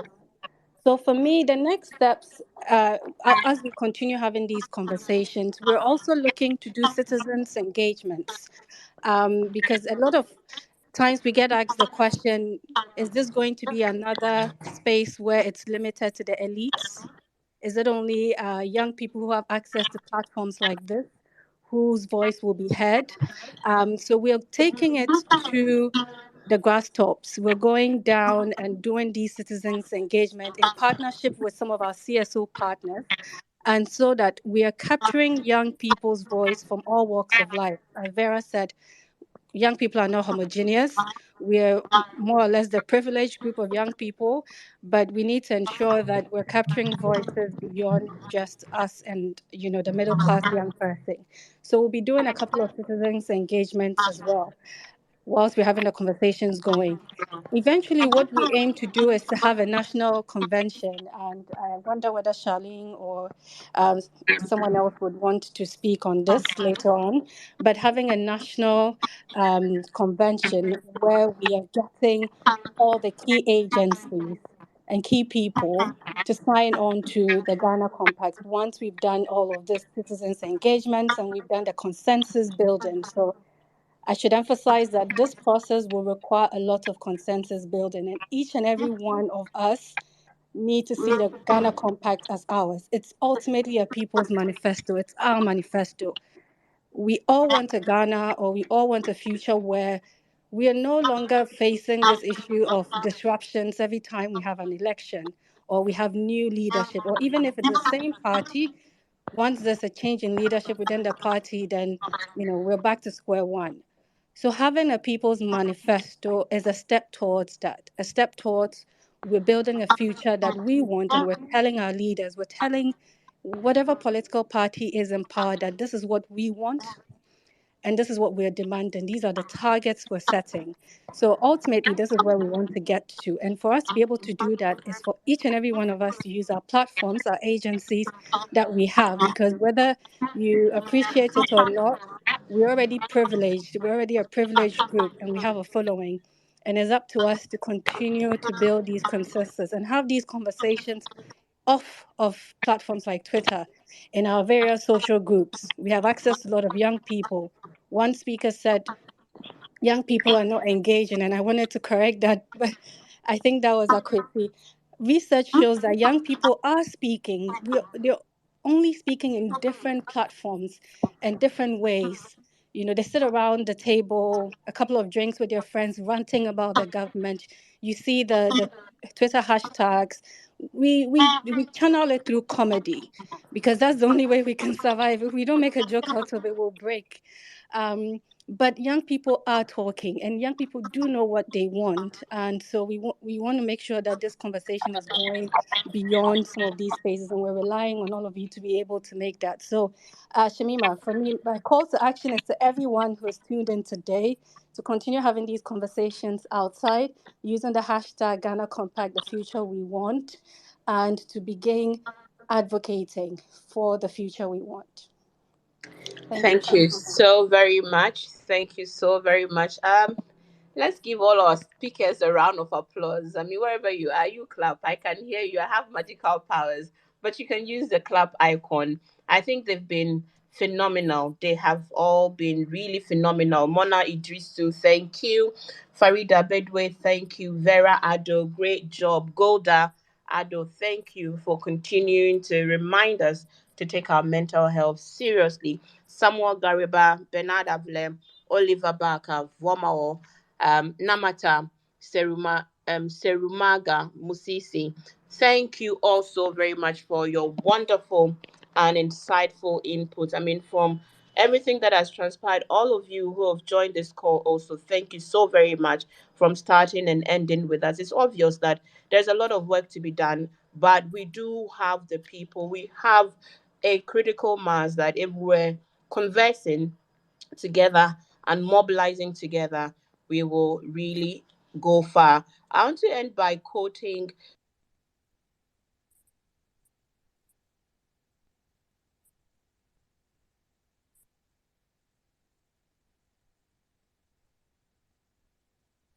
active about each of us as individuals and as groups, making a difference in one's community, whether that community is local, national, or global. It is about acting individually and collectively to fulfill rights of self, neighbor, and the environment, balanced with one's responsibilities.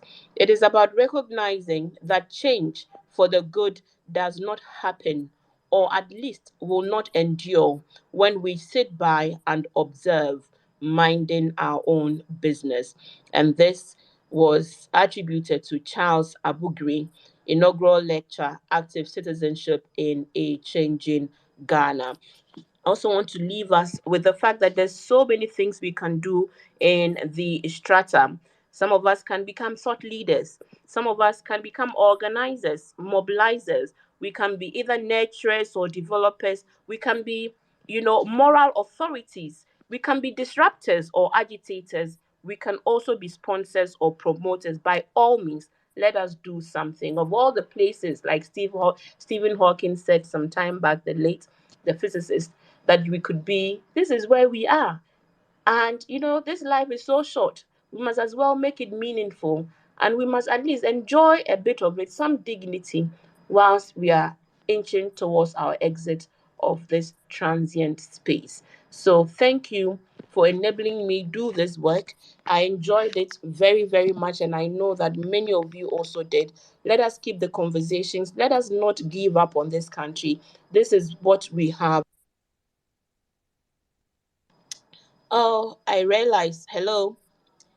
I realized. Did you not hear me at all? I said so much. Heard you. Can No, no, we somebody heard you. come? We heard you. Sammy, We we are heard hearing you. you. We heard you. We heard Hey, you. Asemo. You I are was just on. going You to are on. collapse because I had said so No, much. we heard you. We heard you. My ways. So I just wanted to say thank you to you all once again. I wish you the best remainder of the evening, afternoon, morning, wherever you heard us from. And let's keep doing it. Let's keep at it. Someday we'll find the pot of gold at the end of the rainbow. Bye for now.